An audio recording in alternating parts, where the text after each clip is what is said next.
Hello, everybody, and welcome to this, the second in Juggernaut's podcast. This time hosted by me, Sheffield, because Topher completely messed it up yesterday and wasted 3 hours of work. So you won't be hearing from him again.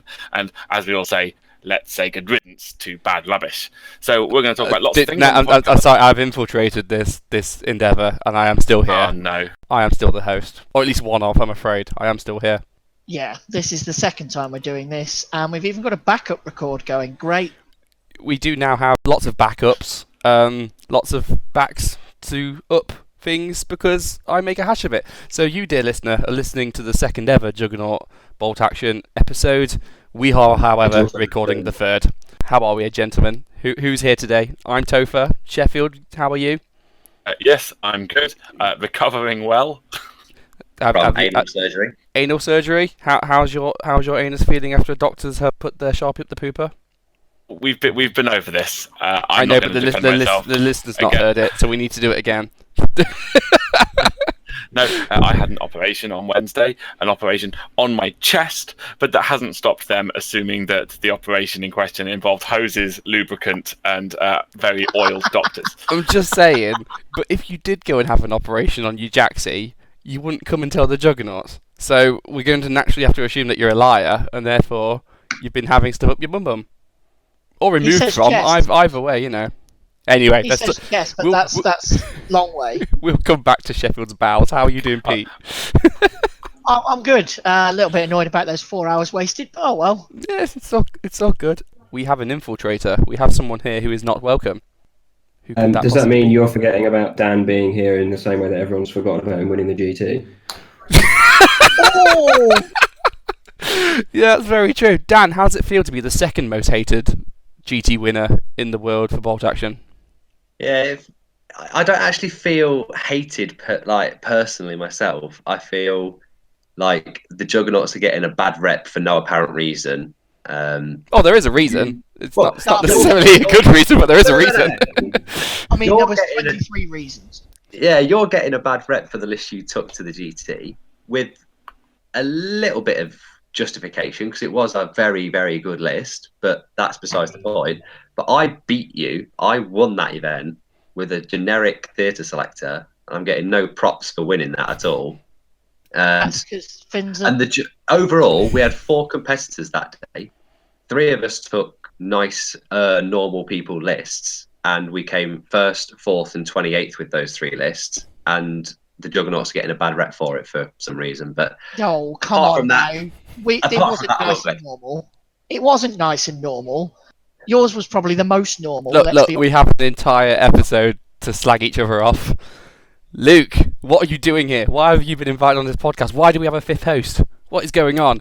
Well, if you don't know those questions, then I don't know how you expect me to answer them, but I'll give it a go. I also went to the GT. I came 4th, and I think that's basically why I'm here. I didn't screw up too much on the practice run last night. It would be hard to talk about the GT without having the voice of every Juggernaut present there. And although you've not been on the cast yet, you are definitely one of us as part of our club. So hooray for posh sounding white guys! Yay! You sound just like my mother. We're a dying breed, aren't we? Anyway, come on, let's not do this again. So let's do a little bit Bolt Action Anonymous. Luke, why do you play Bolt Action? Let's introduce ourselves to you. You made me do it. I did make you play Bolt Action. Why did I make you play Bolt Action? Okay, you said you wanted my answers to be shorter this time. I play Bolt Action. I really enjoy the game mechanic, mainly the it's not a you go, I go turn-based structure. That's the main reason. I play British because my great uncle was a paratrooper, and a desert rat was captured at Arnhem. So I chose British for that reason before I'd even bothered to open the rulebook. I've been wargaming since I was 10, so that's nearly 32 years ago. And I've been playing Bolt Action since version 1, although I started playing properly for version 2 when it came out. And we must also mention that one of Luke's favourite games is X-Wing, so, points down for that. Moment of silence for X-Wing. Yeah, I'd just like to jump in and say that Luke is terrible at all games, because according to Luke's maths, if he started playing at 10 and has been playing for 32 years, Luke is over 40. Bloody hell, Yeah. Luke, you look really good for 40. I must say. I tell you what, when I shave, I get ID'd. Well, you probably shouldn't shave your pubes and wang it out, but there you go. You know, that's probably ID'd your arrested, problem. It's a blurry line. Right, anyway, let's rattle on. We got loads to cover. 31, by the way. I got that wrong, in case you... No one cares. Anyway, we got a really jam-packed episode. We're going to do some after action, so we're going to do some event report. Obviously, we've been to the GT. We've got an awful lot to say. So how we did, all of that. We've got another philosophical question we're going to cover. We've got some feedback, which is going to be fun. And then, as per usual, we've got Mr. Blobby's Hobby Lobby. Ever. Best name. It's full not. stop. It's not. It's not. Right, anyway, on with the show. Okay, guys, so at the risk of Topher ballsing it up again, I'm going to introduce the next bit. We're going to do a quick after-action report on the GT. We'll just go around the group really, really quickly and just give a brief overview of how they did during the whole day. So very quickly, obviously, I won the GT, taking my finish list, which was a Defensive Karelia Theatre selector. I had 5 games, 5 wins with 3 secondaries. I think I played a couple of Russian lists, 1 Leningrad, 1 Stalingrad selector, a British Army, which was Luke, a Ranger, US Ranger list, and then finally a very niche German army, which was 17 order dice, but about 12 models. I don't know how I did it, but it was really quite interesting. That math's almost as bad as Luke's maths. Unless you have like one model with multiple dice. Honestly, the model count was so low, it was unreal. It was 17 order dice, and I think his model count was about 40 models. He had lots and lots and lots of very small teams or single trucks, Jeeps, and BMW sidecar machine gun things. Definitely some interesting lists then. He had about 12 of his order dice tied up in about 15 models. It was quite small. Anyway, let's go to Topher, the runner-up for this year. What did you take? First loser. First loser. Well, as everyone behind me though, you got to remember it was behind me. I'm always behind you, Dan. Exactly. Just like Sheffield's doctor. So yeah, anyone who listened to the first cast will know I had the most horrendous Soviet list that I think I've at least seen anywhere nearby, which was a GT, so it's definitely no holds barred. You've caught a lot of flack for that list. I have caught a lot of flack. I've had lots of names thrown at me. I've had private messages. I've seen screenshots from discussions where my names have been spoken about. I'm the demon of bolt action. I'm cursed to haunt the dreams of historical gamers everywhere. It's a little bit silly, really, isn't it? All I did was took a mean list to a GT, grand tournament. One thing I would say though on that is a lot of people took Russians, and of the probably 15 or 20 people that took them, probably about 75-80% of those took Stalingrad selectors with armies that were very, very similar to yours, and they're not being called out for it, which is really weird. They're not the host of a competitive bolt action podcast, though. It was really... you've got to group everyone together, haven't you? Either way, so I went. Sorry, what was that? What was it we called? I was going to say, what was it we called you last time? Was it the Katie Price of bolt action? The Katie Price of bolt action, yeah. Infamous for just having ample assets in only one area. I'd like to think I'm at least not as moronic, though. Like, there's a bit more going on in between my ears. You can think that, but we don't have it. Right, anyway, so I took a bit more going on in your chest. Are we done? Anything else? No? Cool. So yeah, I took my list. Came second. I came away with 4 wins and 1 draw. Not many particularly easy wins, actually. Quite a lot of I had to definitely fight for it. Specifically rounds 3 and 4. Certain mission mashups we'll come up with later about what our experiences was.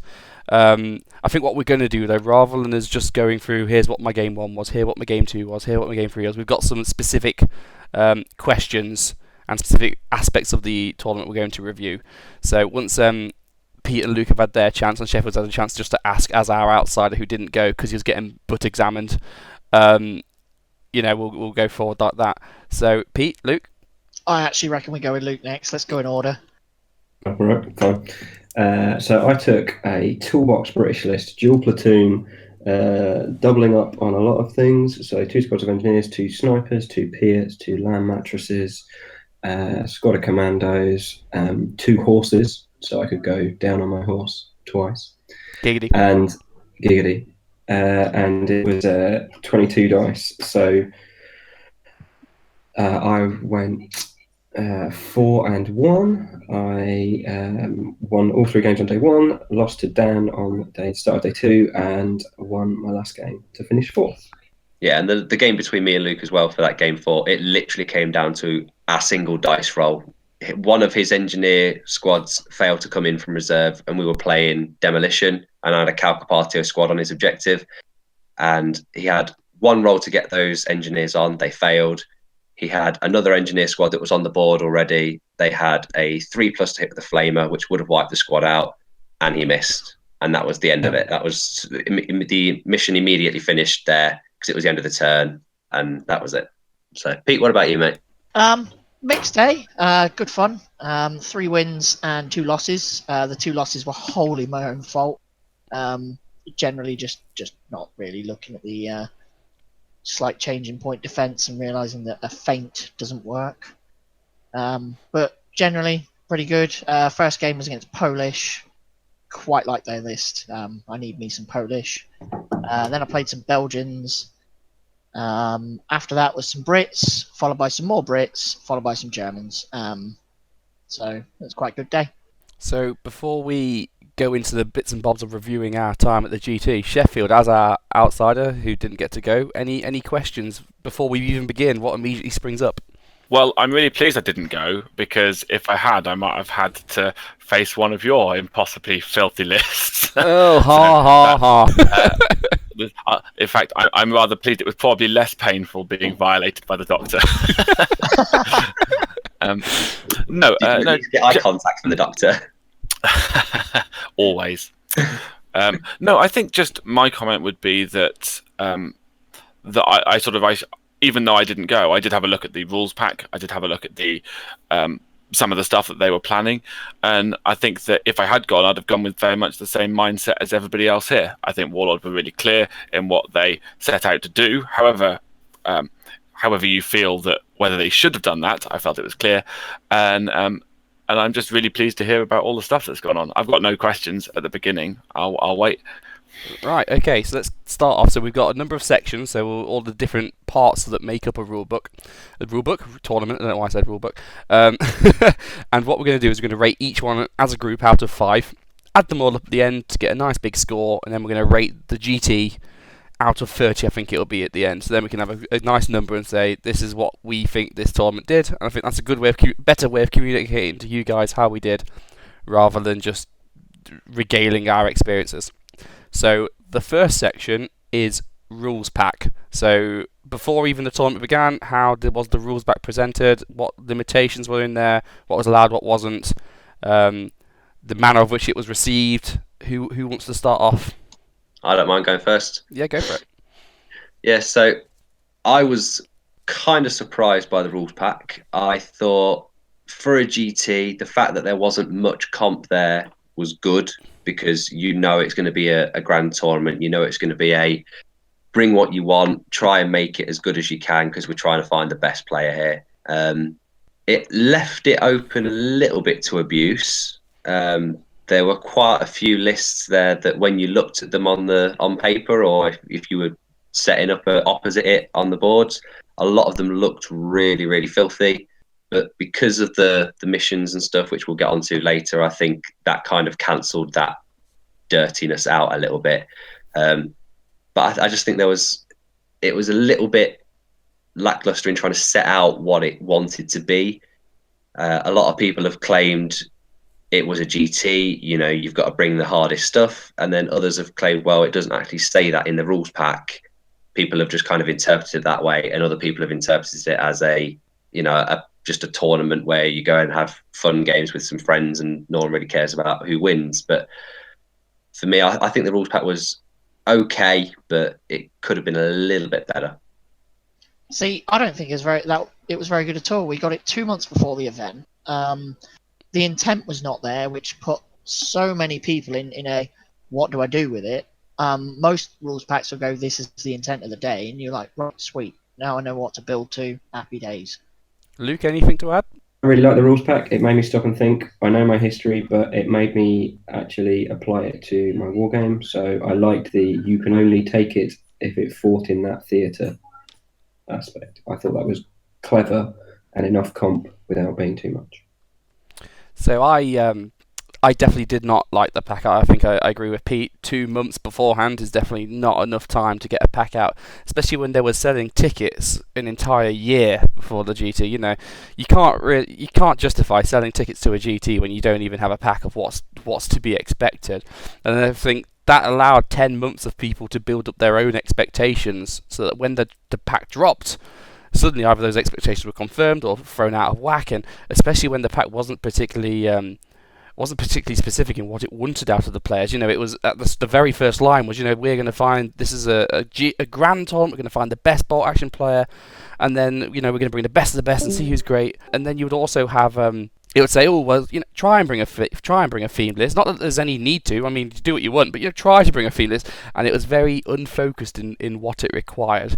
And I think the way this panned out, especially if you've been paying attention to social media in the past week, you know, people have reactions as to what they expected at the GT and then what actually occurred. And I think that's not necessarily just other people. I think that we as Juggernauts can also say, you know, what we expected to be the GT wasn't necessarily what Warlord did want to do, but at the same time, the people who went very historically minded also weren't necessarily what Warlord expected. I think Warlord could definitely put a bit more effort in of actually defining what they wanted the event to be up front, and not just blindsiding people 2 months beforehand, saying, "Oh, by the way, this is what it's going to be," and throwing the baby out of the bathwater. Would you guys echo my thoughts there?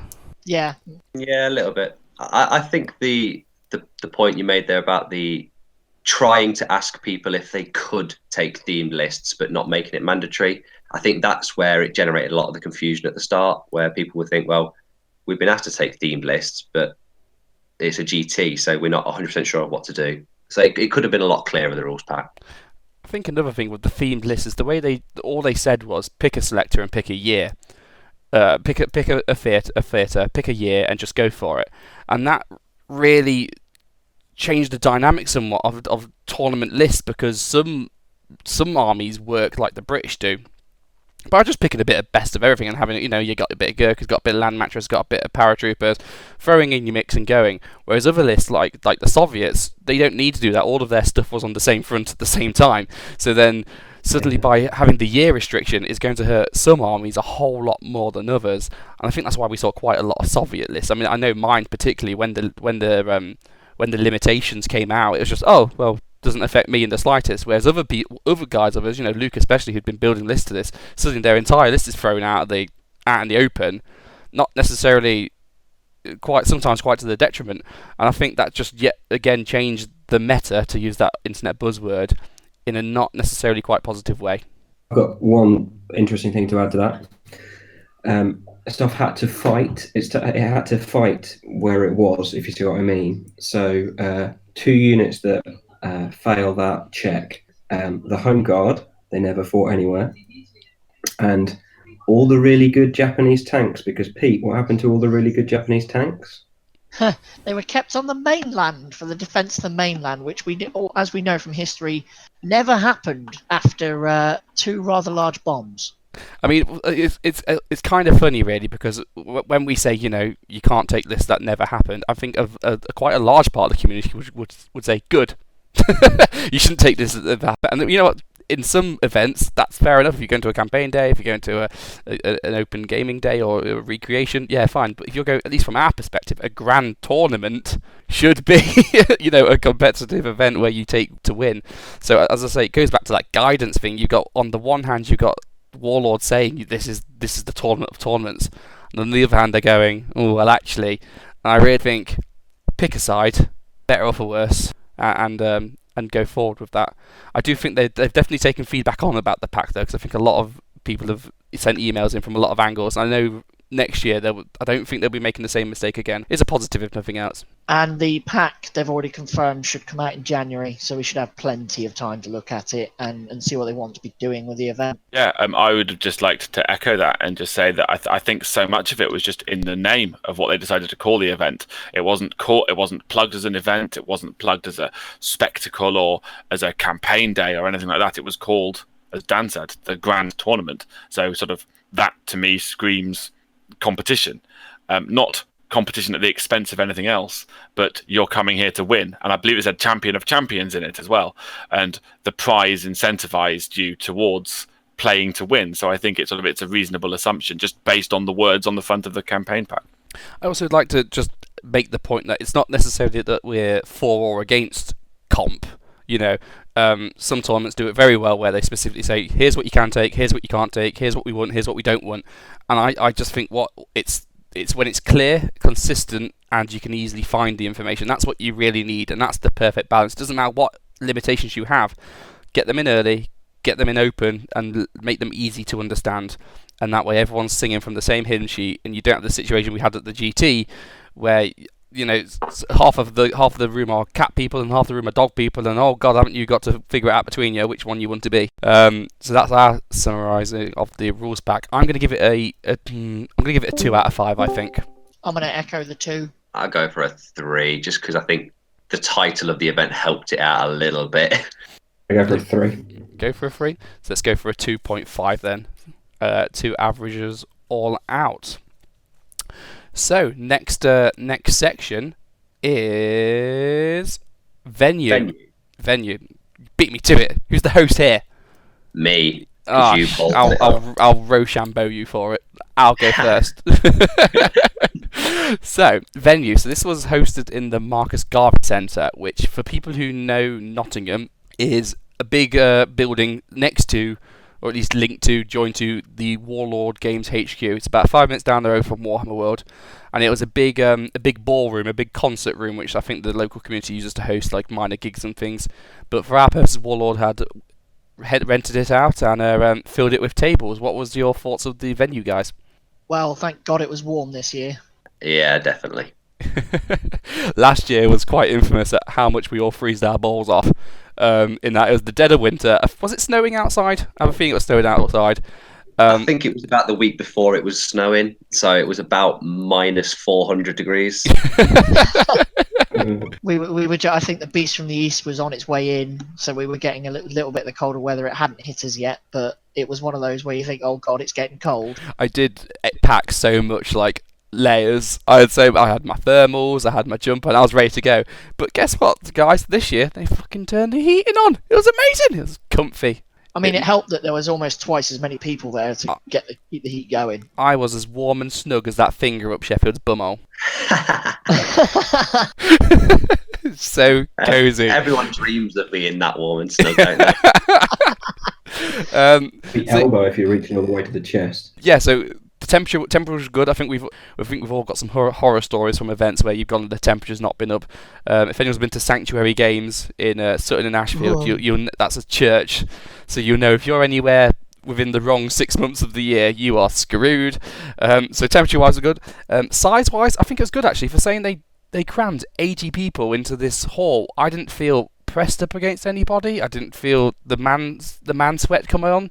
It was nice and airy. Space, actually, in between the tables, and quite a lot of space at the end of the hall for where you just want to lay your models out, get them out early in the day, and just hang around that area once you finish your games. So I thought it was really good. It was quite nice that if you wanted to take your club, your group of guys, and just go sit in the corner and chat for a bit, there's plenty of room to do that.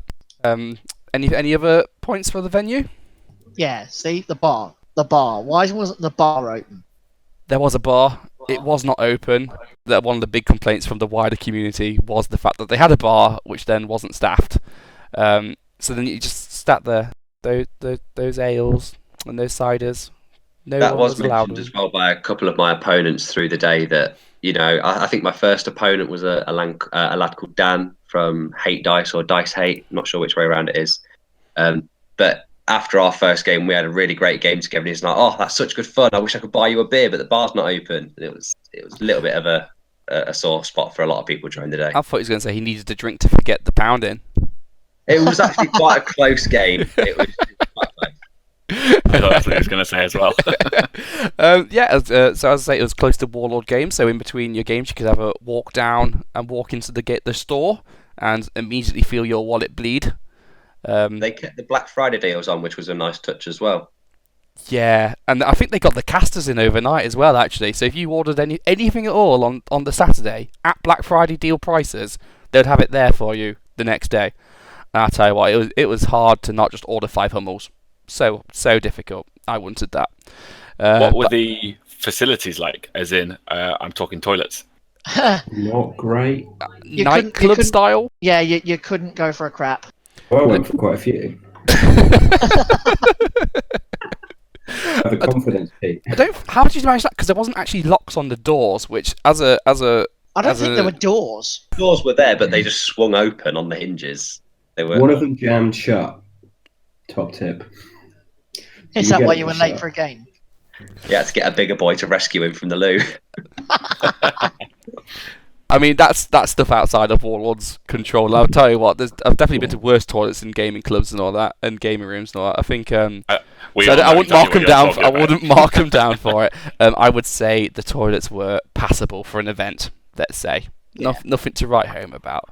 But yeah, I thought it was a really good venue, and I know Warlord are opening it up. So if any gaming groups, Juggernauts, would like to host some events, Warlord are really happy to get the venue set up for you, which I think is a really cool shout. So I think in the near future you'll be seeing some more.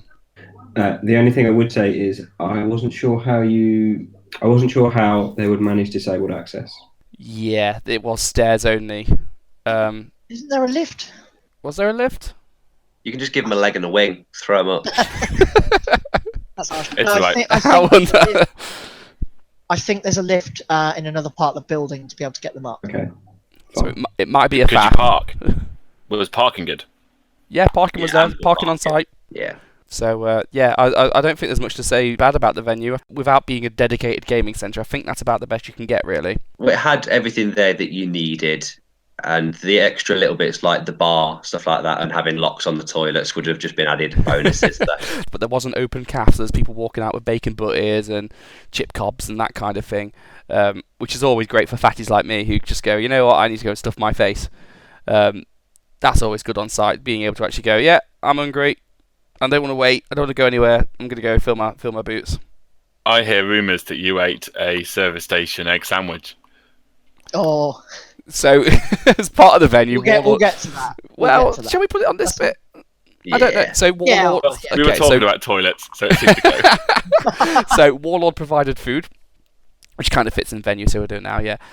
So on the first day, it was a buffet. It wasn't anything too fancy. I think someone went to Costco with a company credit card and just kind of brought all of the buffet style things, which I know needs a bad thing. It was pleasant enough. And then on the Sunday, they brought the same stuff back out again, and I tried one of the egg sandwiches, which I immediately regretted. The Lord struck me down and punished me, and that was a regret. No one should eat egg sandwiches when they're fresh, let alone on a second day. Well, I didn't know. Okay, I thought it was cheese. I don't mind an egg sandwich. I thought it was a cheese sandwich. Turned out it was egg. It was a bad call. Bad call. You mean you couldn't tell the difference between cheese and egg? Cheese mayo and egg mayo look similar. They're both like yellowy, whitey, in between two bready cheese kind mayo. of. Yeah, what the heck's cheese mayo? You never had cheese mayo sandwich? No. The fuck is wrong with you people? Mayonnaise in a bottle just to squirt it on everything he has. Let's just hope it was mayonnaise. Look, it tastes a lot nicer when it's not leaking out of Sheffield's ass. Okay, so it's fine. Oh. Anyway, right, venue. I'm gonna give it a 4 out of 5. I think that I'm pretty alright with that. 4 out of 5. Pete? Yeah. I'm in for a 4, mainly because the bar wasn't open, and that might have helped a couple of my losses because it was my own stupid fault. Luke? I'm in for a 4. 4 out of 5. It's strange when we all agree on something. I feel like we need to fall out straight away. Are we agreeing with yesterday's record? You know what? I don't know. And I've deleted it now. So I'm not even sure if I can be bothered to go and check. Because I have to dig out my recycle bin. So we'll have to find... It's a mystery. Lost to time. Yeah. Right, next section, the missions. So the missions that were played on said table. Who wants to start?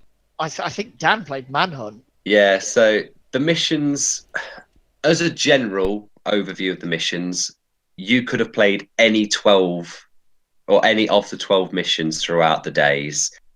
So that includes things like Manhunt, which is generally banned at tournaments because it's just a stupid mission. I had to play Manhunt, Top Secret, which is okay because they changed the wording of the mission to say that the essential objective couldn't move. Then there was a couple of other ones like Surrounded and Last Man Standing, I think it is, something like that. And then I had a Kill Points mission at the end. But all of the missions were available to play for everyone, which I thought was a really nice touch, just because when you're making your list, you can't make it to be really good at the 3 or 5 missions you know you're going to be playing. You've got to bring a list for all occasions, just in case, one time you're playing Double Envelopment, the next you're playing Manhunt. You need to be able to roll with those punches. Luckily for me, I didn't get missions like Double Envelopment or Sectors because my army lacks any sort of mobility. So I got really lucky with the missions I played that day. So I was happy with the missions, but I think a couple of them could have been tweaked around a bit or taken out of the pack. I think in fairness of balance, it is the point to say that Warlord in their pack did adjust a couple of the missions. So Top Secret, they said that the little dude you have to catch out the middle table couldn't move. So it essentially turned it into another style of hold until relieved with some very strange objective rules, because obviously he couldn't move. King of the Hill. Yeah, and they also changed point defense, so the only way you could win was to pick one objective out of the 3 and just only win by capturing that one, which did change the problem of drawing all the time, or it being really hard to win in that mission, and I think it might have made it a bit too easy. But fundamentally, I want to say, Dan, for fuck's sake, you were so wrong. You were so wrong in your estimation. I absolutely hated that all 12 missions were there, simply because, and this is not just because I was particularly good at some or bad at some, but I just think that some of the missions in that book are so badly written and so swingy and so take so much agency out of the player, the list, the game, that it just destroys all competitive aspects of what you're trying to achieve at a grand tournament. So I do agree with that, but that's why I said a couple of them should have been tweaked or taken out of the pack. So of the 12, I think it's generally accepted that there's about 8 or 9 missions that are good. And I think as long as they took out or adjusted the 3 or 4 that are shit, you're okay. Yeah, Pete? I'm going to sit sort of in Sheffield? the middle. Oh, sorry, I was going to say, I sort of feel the missions was one of the things that sort of made me apprehensive when I was reading the pack initially, was because I wasn't sure I liked that, the idea that you might be facing ones that are designed to be imbalanced in one way. I think if you're advertising your event as a competition, then you try and level the playing field in as many ways as possible to leave the skill gap to be determined by the player and the list. You don't want another random factor introduced, which is what I think some of the, as Dan said, some of the random missions can do. And I didn't like the idea that potentially you could be at a disadvantage, not because of anything you've done, or even because of the armies that are playing, but because of a single dice roll before any models have even been put on the table. I would agree with Dan. I think it was a really good thing to not know what mission you were playing, which meant you had to take an all-round list. So I actually liked the possibility that I could play any of the missions rather than it being predetermined or even narrowed down. So I agree with Dan. See, I'm a bit more with Topher on this one, because there's a few in there that are just really badly written. I mean, Double Envelopment springs to, if you go that by what it says, you've actually got to infer its meaning from what it's trying to say. Manhunt isn't a great mission, because how do tank platoons play that when, sure, you could have a tank commander nominated as your officer, but then he can't deploy, so you basically auto lose. There's a few like that where you just think, I think there's an envelopment is the classic one. You know, if one person's bringing a foot infantry list, and the other person is a fully mechanized list, everyone in half tracks, it's barely worth deploying. Regardless of the player's skill, regardless of the list, chances are that list, which can get off in 2 turns, is going to win. And I just think it's just not, personally, what I like to see in an event. I'd prefer a lower number of missions which give a more broad and equal chance of winning to everybody. So therefore, that randomness and that probability has been taken out. Missions like kill points, key positions, sectors. These are nice balanced missions. If you compare it to envelopment, double envelopment, hold until relieved some aspects as well. Especially if you've got a tank platoon and you can only deploy one unit, it just becomes a little bit ridiculous. And yeah, I definitely didn't approve that. And I did see some games particularly swung in that way, where it didn't really make much of a difference, really, what the players could have done, because the mission was so heavily weighted in one way that it just ruined the whole aspect of it. Would you say that's different because this was a competitive tournament? Would you care as much if it was a campaign day? No. See, it's campaign days. The 12 missions of the book are split between the first 6 and the second 6. The first 6 are kind of equal missions where there's no attacker or defender. They just, you keep going. Everyone's equal. The second set of 6 are specific attacker and defender, so they're a bit more themed towards actual scenarios. Capture the bridge. Hold the line. Those kind of missions. I think for scenario play and for campaign days and just fun gaming days out, they are brilliant. I would happily sit there and play them all in my garage on a casual Saturday with a couple of beers with my friends. But I think if you're going to a GT or you're designing a competitive tournament, they just are not suitable in the way that you wouldn't half the missions in a theatre book at a tournament, because they're just not set up that way. And I think saying let's just use all 12 missions and going for it is actually quite lazy, personally. Yeah, I don't know if that's just me getting on the rag and having a whinge about it, but I definitely do not think that that's the way to go. Yeah, one more question, which one of the others can answer, is just I know that there was a system in place to try and ensure that over the 5 games you played, that you didn't play the same mission more than once. So I just wanted to ask, did that work? Was your experience of that positive? That worked a treat. As far as I'm aware, I didn't play a single double mission, which was quite nice. No, I don't think anyone played a double mission, which was really good. I did like the fact as well that they had a very nice tool that they were using. I think it was like an Excel macro or a little app that they created for themselves that would randomly pair people off and put you on a random mission on a table. And then once you've played that, it would stop you from generating that player or mission again, which was really cool. I like that. The problem with that, though, was that using that tournament system meant that the tables had to be set up in a very specific way, which meant none of the numbers were in order. Oh. When you were given, you're playing round 2, you're going to go and play on table 4. Where the fuck's table 4? Oh, it's over there, next to table 37. How does that make any sense? So at the start of every round, everyone was just walking around like lemmings. It was an absolute chaos. So I think everyone did lose about 10 to 15 minutes of the game time per round trying to find their table every time.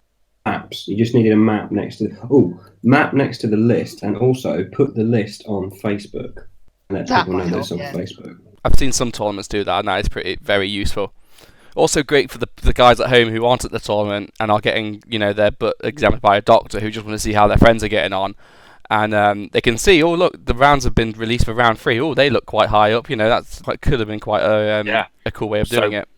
So what did you give it then, Toph? Let's go for a rating. I'm going to go harsh now. I'm going to give it a 1 out of 5 because they did the worst. In terms of mission selection, it was the worst choice it could have been, frankly.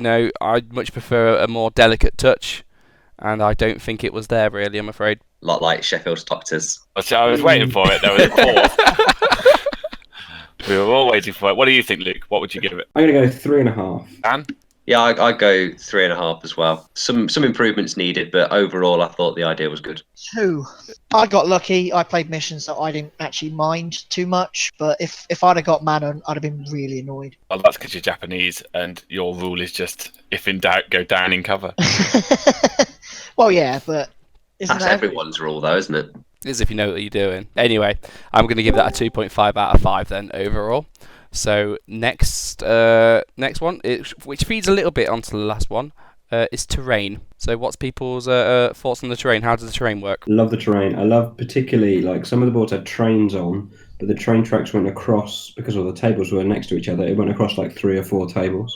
So it looked really good, I thought. Yeah, I think running up to the tournament, there was a bit of apprehension because a lot of the pictures have gone up and people, oh, that's not much terrain, that's a bit bare, and I think that's the fear of GTs, is that there's 100 billion people and not enough terrain and it all looks awful. But actually turning up on the Saturday morning, it actually looked really good. It was quite varied. Some tables were a bit lighter, some tables were a bit heavier. Overall, I think the terrain, they actually did a cracking job. I know most of it belongs to the organisers, Gary Betts, so definitely a testament to his tournament running ability to be able to source so much great looking terrain. Yeah, I've got to say, I was one of those people that when I saw those pictures on Facebook from Warlord, I was absolutely crapping myself. I was terrified of playing on those boards, especially with some of the lists that I'd seen going. I thought I'm definitely going to get gunned down in the open on every single board. But once we got there, I think there was a little bit more terrain added to a couple of the boards. A lot of them that were a lot heavier in terrain, I think they weren't actually shown. So there was a lot of things like Stalingrad or City Fight boards that were there that weren't in the pictures at first. And overall, I was quite pleased with the terrain. The one negative I would say was there were a lot of unblocked roads, which I think led to quite a lot of shenanigans for a lot of armies, because obviously a lot of people had tank platoons or quite a lot of transports that had a lot of men in them, so they could abuse that. We were saying yesterday that in the Lost record that the tables and the set out of terrain was broadly matched to the mission should be playing. Does someone want to comment on that a little bit? Basically, things like a lot of the manhunt ones, they had quite a lot of terrain built for because obviously you have to deploy half your army in the middle as a they've got a lot of kind of defensive positions set up for the middle. A lot of the boards for things like sectors were very symmetrical. If you were to go straight down the middle and form a cross on the board, so I think they were kind of set out quite evenly or quite thematic for the mission for the most part. What was nice about the sectors was they had string down to show you the sectors, so you knew what area you were in. I mean, that for me, it's almost, because you're basically saying here's the 4 quarters of the board. It's almost pre-measuring, but since both people have got it, it doesn't really matter. I liked that as well, because at the end of the game, if someone goes, "Oh, is that in or is that out?" you go, "Well, the line is already on the board, mate. We know exactly where it is. We can't just kind of fudge the tape measure a little bit and claim it's here or there. It's very easily defined for you." Yeah, it was a nice way of doing it. It just means that when shooting at each other, you can because you know where the lines are, you can more or less make a guess of whether you're in range or not. One thing that one negative, however, was the fact that some of the tables weren't actually 4 foot by 6 foot. Oh, you're telling me I had a point defense of 5 by 6 foot? How the hell am I supposed to get up there? To give a bit of background, most these missions and most players play on 6x4s. That's almost the industry standard for a modern war game. It's what you've got set up at your friendly local gaming store. It's what you might have set up in your living room. So then to go to a tournament and suddenly you're at a 5x6, and they're not necessarily even particularly well. They're not obviously 5x6. It wouldn't be until you actually get down, start pulling your models out, and suddenly think, actually, what the hell's gone on? What the hell's gone on there? So I played on a 5x6, and I only knew that because the last game, that was in game 3, and in game 2, you'd played on a board next to it in game 2, and you told me. Otherwise, I would not have known. Particularly, my first game was on a 5x6, and I noticed it immediately. Me and my opponent were just there, like, well, at least we're both playing the same mission, so it won't affect us much. So for my second round, I was playing Alistair from he's the captain of the Scotland team for the World Championship next year. So it was a really nice game to have a chance to catch up and talk a load of shit and all that. But we was playing envelopment on a 5 foot by 6 foot board. So suddenly, and I was playing the defender. So for him to be able to get off, he immediately had another 12 inches to move. It immediately just changed the entire dynamic of the game. From what would have been a turn 3 get off, suddenly becomes a turn 4, which gives me an extra turn to react and deal with his army. Changed the game completely.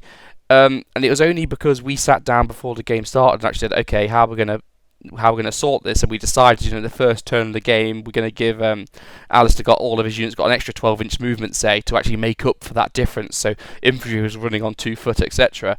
And I think in a GT, you should not have to do that. You shouldn't have to go, well, actually, how are we going to fudge it to make it work? It should work fine. And I don't know. I think it's just because they sourced a lot of big mats, which were just happened to be 5 foot wide.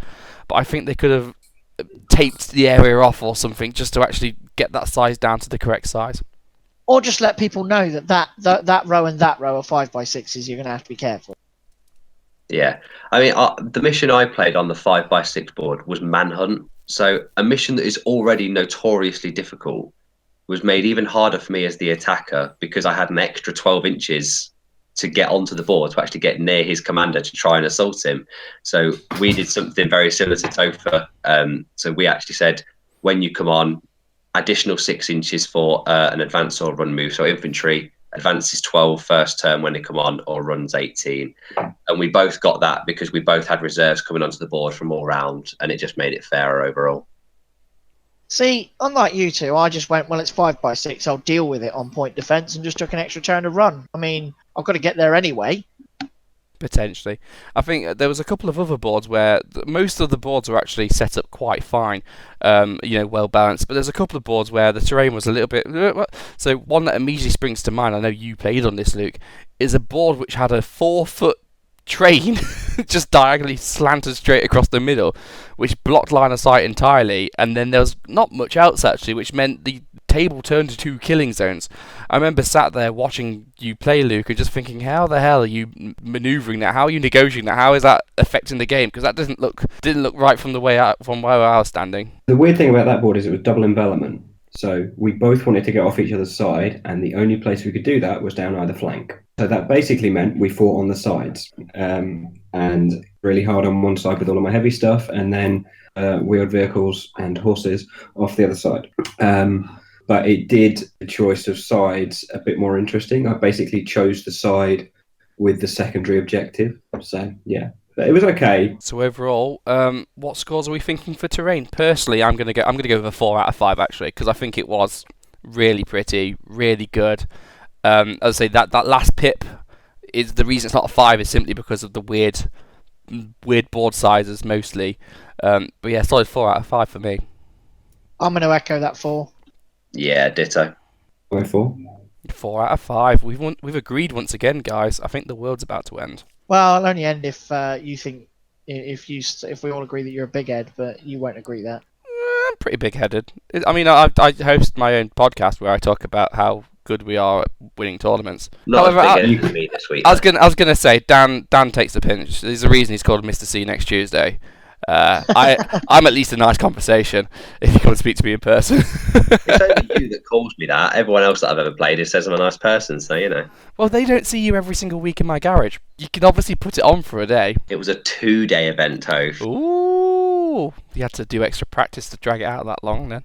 That's why I had man flu for the next week after it, because I was so worn out. That's actually, you know what? I had the man flu. Did anyone else have the GT flu? I picked up some major GT flu. I was proper splurting for the next week. I think you should be blaming that cheese mayo sandwich.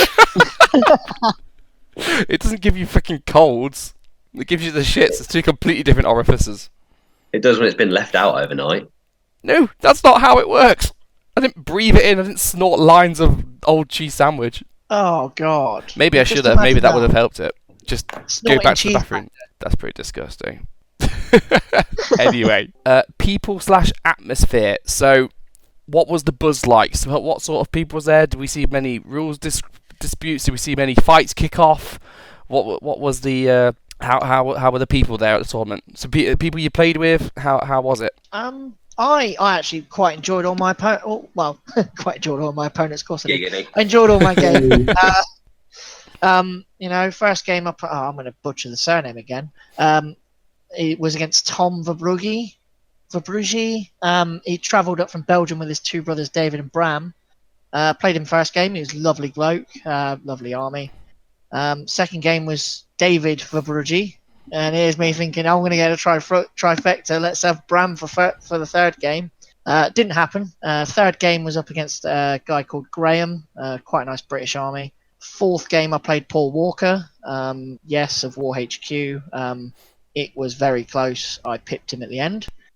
And fourth game, now I didn't know this yesterday, but I have done some research. I was up against Aaron Grant from the Reading Club, and everybody for me was good fun. I mean, it got to a point where I do it all the time in the garage, where I'm just looking at the game, going, "This is a fight. Look at this," and ignoring the dice bag, which you kind of need. And Aaron was doing the same, so we had brilliant fun on that one. I think I had so much fun just walking around and just chatting to people. Many of you listeners, actually, I was quite surprised at the amount of people who came up to us and said, "Hey guys, listen to the podcast. Really liking what you do. It's a fresher podcast to listen to." So I really enjoyed that. Everyone was super friendly. All of my games were against really nice, solid, stand-up gentlemen. There was very little fuck you, especially some people might go, "Oh, it's a GT that attracts knobheads." I just didn't see it. I thought everyone was really, really nice, and everyone was getting along great. I really enjoyed the atmosphere. It had a really nice buzz to it. Speaking of horrible, I hear that Luke played an absolute tool. Yeah, Oh, that's just rude. Sheffield, I met someone from Down Order called Sam, and he said he played you at Cambridge. I was wondering if you could fill us in. Are we going to do this again? We're going to do this 2 days in a row? We're doing it. Let's go. Oh yeah. So you can tell Sam that I will have my vengeance. I haven't forgiven him. So what? You can't just leave it empty now. What did he do to you? Where did he touch you? No, so this was Cambridge 2017, I think. So I played Sam in my third game. I turned up for my first ever bolt action tournament, and I'd managed to win a major victory in my first 2 games. It sort of surprised everybody. So like Topher and Dan are watching me and laughing. They're like, how's he done this? And I played Sam. And so the first thing to say is that our board had been set out to look like a giant penis. And he had taken an army of, I think they were tankettes of some type. We're not quite sure what they are. Sam hasn't clarified yet. And I'd taken a Jagdpanther in 1,000 points because I'm a tool and didn't realise how stupid that would be. But I'd got lucky. And basically what happened was, unable to kill it, Sam just surrounded it with tanks and boxed it in so it couldn't even pivot on the spot. And so he just rendered an entire an entire third of my army, about 400 points, just completely obsolete, and just proceeded to trash the army. And I was just like, And I called Steve, the TO, on over, and I said, "Can you please sort this out for me? I just want to complain. I don't want you to rule. I just want to complain to you that this is stupid." And Steve, to his credit, he just came over and looked at it and went, "It is stupid. It's also completely legitimate. You're stuffed." And I haven't quite forgiven him for he just managed to park 3 tiny tanks. I think they might have been Panzer Ones or something like that, just on the corners around the Jagdpanther in such a way that I couldn't move it in any sort of legal rule sense. And it just completely neutralised it. I mean, in hindsight, it's very funny, but I imagine I was fairly salty on the way home from that one. You wasn't too bad. I don't think he was too bad. That's it. I was in a different car, actually, so who knows? He was salty. It is 2 years later and we're still talking about it, so yes, he is. But Sam remembered. It was a great fun game. I really enjoyed it, actually. So yes, he did absolutely spank me in that game. I enjoyed it. It was fun, but at the same time, I will exact my vengeance at some point. Right. So anyway, back to people. The atmosphere, as I say, I thought is very good. Does anyone else have anything else to add? Yeah, it was very international. So I've mentioned that there's the three brothers from Belgium. There was a couple. Well, some people come up from Germany, which is quite far, and then there was a couple people from Spain. A couple of people from France. It was very international, and it just meant that everybody's going, "Oh, brilliant! You come all this way to play. This is great." Yeah, and in fact, I played one of the Spanish lads as well, third game. I think his name was Joseba, and I actually played most of that game in Spanish because I was born there, and Whoa! You played in Spanish? I mean, my opponent, he spoke English, but it was a little bit easier for me to speak in Spanish and understand him speaking Spanish than it was for us to do it all in English and having to speak really, really slowly. So that was really good. And that was the mission that I was Manhunt as well, which was doubly hard because it's such a crap mission to play and in a foreign language. So that was really hard. Do you want to go down? Basically, yeah, it would have been like that if we hadn't have been speaking Spanish, but it was okay. There was one rules query at the end that we had to get the TO involved in, just because the way I was trying to explain it in Spanish, I couldn't think of the words to get it out right for true line of sight across the bonnet of a BA-10, which is not something I've said in Spanish before, oddly enough. So we had to try and explain it in English, and he wasn't quite sure. So we had to get the TO across, and Gaz, to his credit, came across, gave a snap decision straight away, said, yeah, that's the rule. That's how you play in it. But apart from that, played Luke, as we've discussed already. The games between us juggernauts at tournaments are always a pain in the arse, because we never give anyone any breathing space. We always go 110% when we play each other, just because we know we are really good players, and if we don't play to 110%, we're going to get screwed. So, and then other three games was, like I say, first game was against a lad called Dan from Hate Dice. Really nice guy, really fun game. The terrain screwed him a little bit, because, like Luke, we played on a game with a 3-foot terrain on it, and that kind of stopped his army moving for 2 turns. Second game was against a guy called Seth, who only just started out playing bolt action. I think he was on his 7th or 8th game, maybe. But That's brave. yeah, really nice guy, really nice Ranger themed army. That was really cool. And then last game was against a guy called Justin. Really nice bloke. But the mission could not have been worse for him. That was the guy that took the 17 order dice German list with about 40 models in a kill points mission against Finns that can just move and ambush. It just wasn't a good day for him for that mission. So, but he tried his hardest, and he said, congratulations on the win. The mission screwed me over, and we totally agreed on that. But overall, he was a really sound guy, really good fun. Yeah, my opponents were really nice. 4 of them were great. One of them I knew. They were just really nice people.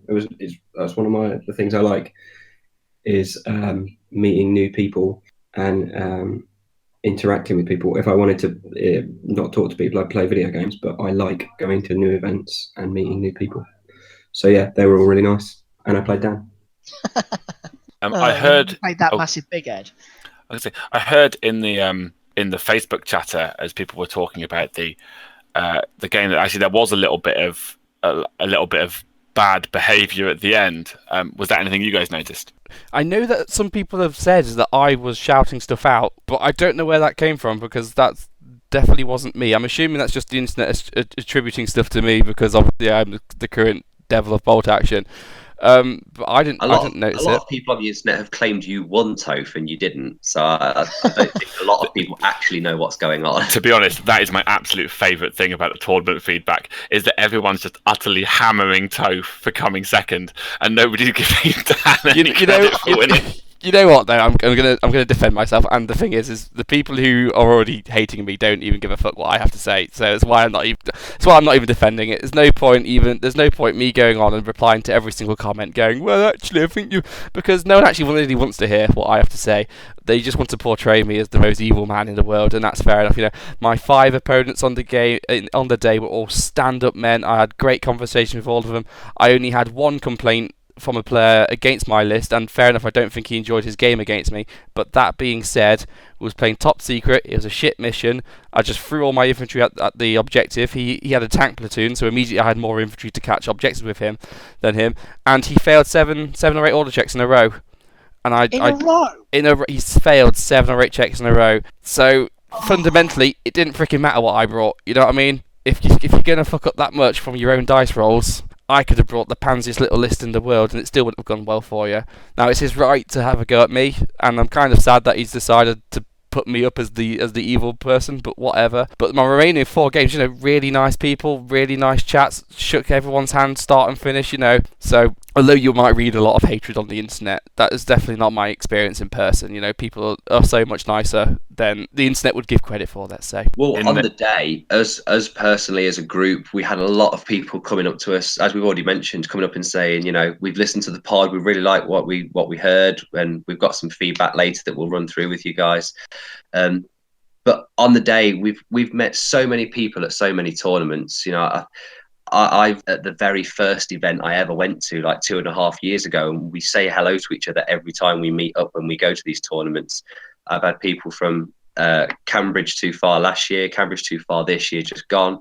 People from local tournaments where we've had like 10 people, and everyone is just really nice to everyone. There's just a massive community that when we go to these, that's brilliant. So, pulling the section here, just back into where we're going, because otherwise we'll get onto drivel. What we're doing for people atmosphere, score-wise? I'm going to give a classic 5. I really enjoyed having a chance to chat to so many like-minded people. Solid 5 out of 5 from me. Yep, same. I think you're wrong. It's a 6 out of 5 from me.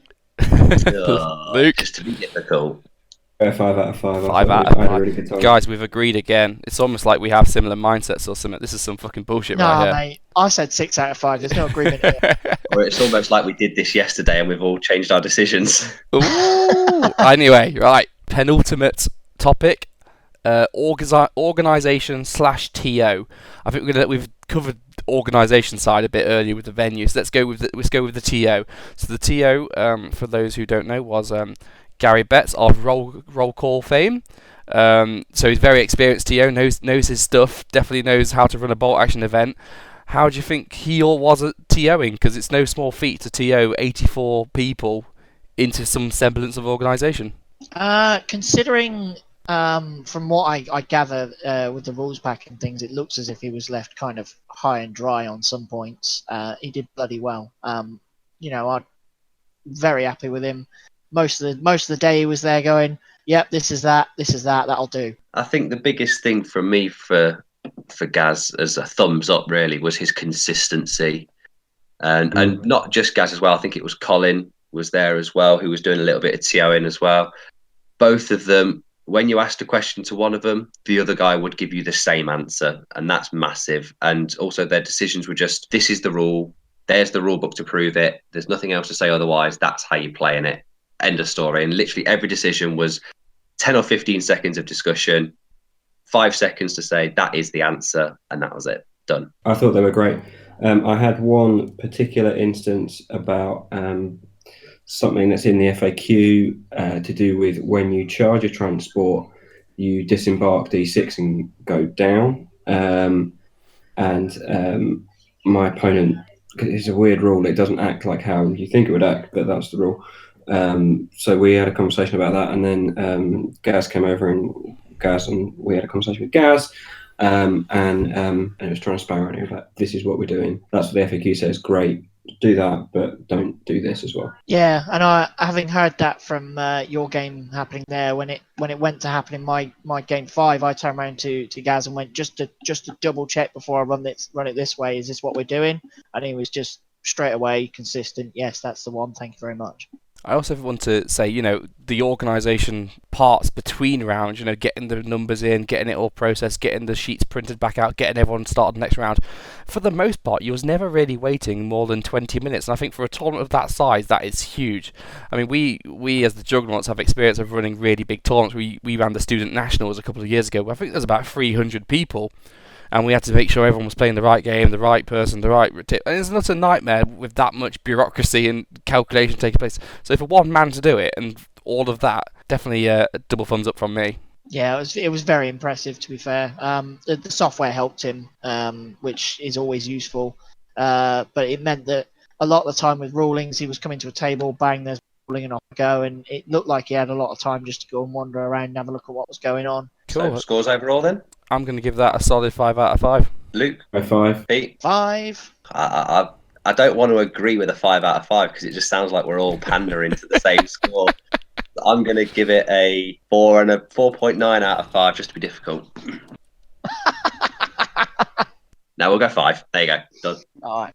Yay, solid 5 out of 5. So, the last section, price support. Yay, fucking ahead of me. Who's the fucking host? Let's pipe down. Minions. Hey, who lost the recording yesterday? Yeah, are you still recording, Toph? Just to be doubly sure. I recorded myself with your mum last night. That's why I didn't record. It was dual channel. It was How long did that last? About 3 minutes. You were talking to us for 3 hours, so it couldn't have been that good, mate. Seconds. Well done the moment you finished the first time round. I feel sorry for your missus. Anyway, prize support. So I think this is going to be a bit of an awkward subject for us personally, simply because we came first and second respectively, and therefore got said prizes. However, I know from the community at large, and from Pete and Luke, who didn't come in the top 3, that prize support was basically non-existent. So who wants to take that one on? I'll start with that one. So most prize supported tournaments, and especially big tournaments, expect the first, the second, the third, and the wooden spoon, which they had. You also expect best painted, which they also had. But for considering that, you know, events as large as Cambridge can get quite a lot of prize support, sure, that comes from not just Warlord but other sponsors as well. I was expecting from Warlord at least a goodie bag for every player. You're paying about 30 quid a ticket. A little goodie bag with like just a template in to say here's your blast template. There you go. Thanks for coming. Wouldn't have gone amiss. Just a little thing, and then they could have maybe helped out some other tournaments on the circuit and said, look, here's your next set of tournaments coming up. Get your tickets for those. I do think it's a big thing when you go to a tournament. So, you know, some people were getting on planes and coming from thousands of miles away, and then for there nothing to at all for those people without coming to the top 3, really, you know, it left a bit of a shallow. What's the word I'm thinking of? It was a bit of a bitter taste. But so personally, coming second myself, I got a nice voucher from Warlord Games, which was appreciated. You know, it's great to be able to go and buy prizes. But to be fair, I think personally coming second and having that big nipple trophy was enough in itself. I didn't need to then have a giant voucher on top of that. You know, it's like when I did spend a bit, I gave stuff out to, you know, you guys. You know, I said, you know, Pete, what do you want? Here's some infantry. You know, because I didn't feel like I needed it personally. I think, like some big tournaments you go to, the biggest prizes are just raffles. You know, it would have been really cool if Warlord had just picked some names out of the hat and you random guys, for just turning up, here's a £50 box set. You know, I think we're not saying we want it to be as big as like Cambridge Too Far, which is known for every man gets a prize. Something more than just a couple of vouchers for the top 3, I really think should have occurred. Is there a prize for best painted? Yeah, and that army was beautiful. It was very pretty. I suppose they kept the Black Friday deals open for us, which isn't a prize, but we got that was a nice stuff. touch. It does mean that the vouchers we got went way further than they would normally get. Which then again, but it would have been nice if, you know, even if there was just say there's 10 £10 vouchers, we're going to raffle them off. Just to give people that reward to go, you know what, you may have come, you may have played 5 games, you may have come bottom third, but you know what? Here's £10 prize. Thanks for turning up. You know, hope you enjoyed yourself. I like Pete's idea. The goodie bag sounds like a good one. Just something that sort of acknowledges the time you've taken to go and be there, especially for 2 days. So I think, yeah, just like a little bag with some Warlord gubbins in it. So goodie bag ideas. You know, they could give you like a dice that's specific to that year's GT. Like this is GT 2018 dice or whatever. Just a couple, not a lot, and then just little bits and bobs like what we like calling widgets. Love a good widget. But yeah, just like some little bits that can help with your gameplay, but also don't get in the way. And it's just quite nice to say thanks for coming. There you go. I do like the tournaments that give out individual infantry sprues. Like, they'll just give you a sprue of, like, 5 American infantry. Simply because, or, you know, British or German. And especially when you give every player something different. Because then the bartering starts. And it is so much fun to just run up to people and go, what you got? I'm going to have this. Okay, I'll swap you that. Anyone got this? And everyone becomes Bruce Dickinson. And it's really fun. Yeah, well, one thing I think that they should have done, I mean, if you want to give out prizes for just being the best players on the day, that's all well and good. But I think if you just keep it to the very top 3 of everyone, it's a little bit limited. So I think they should have done top 3 minor power, top 3 axis, top 3 allies, and then obviously, I think like they do this at Cambridge, they say you came second allies overall, but you came fourth. You came second allies, but fourth overall. You got first axis, and you won the tournament. And then it's 9 sets of prizes, isn't it? So it's a little bit more. And then like the goodie bags, like Pete says. Any other comments? The dice idea. I also like maybe a prize at the end when you hand in your 5th score. Like well done for sticking with it. You know, doing all 5 games. And yeah, I think first, second, third, allies, axis, and minors would have been good. There was also a lack of FUBAR prize. FUBAR! There were FUBAR prizes. Was there? Yeah. They were walking around with a box of like miscast resins, and you could get yourself some coloured order dice. Yeah, speaking of that, my opponent game 3, he was having such a bad time with FUBARs all tournament. By game 3, he'd had enough FUBARs throughout those first 3 games to have a brand new set of order dice.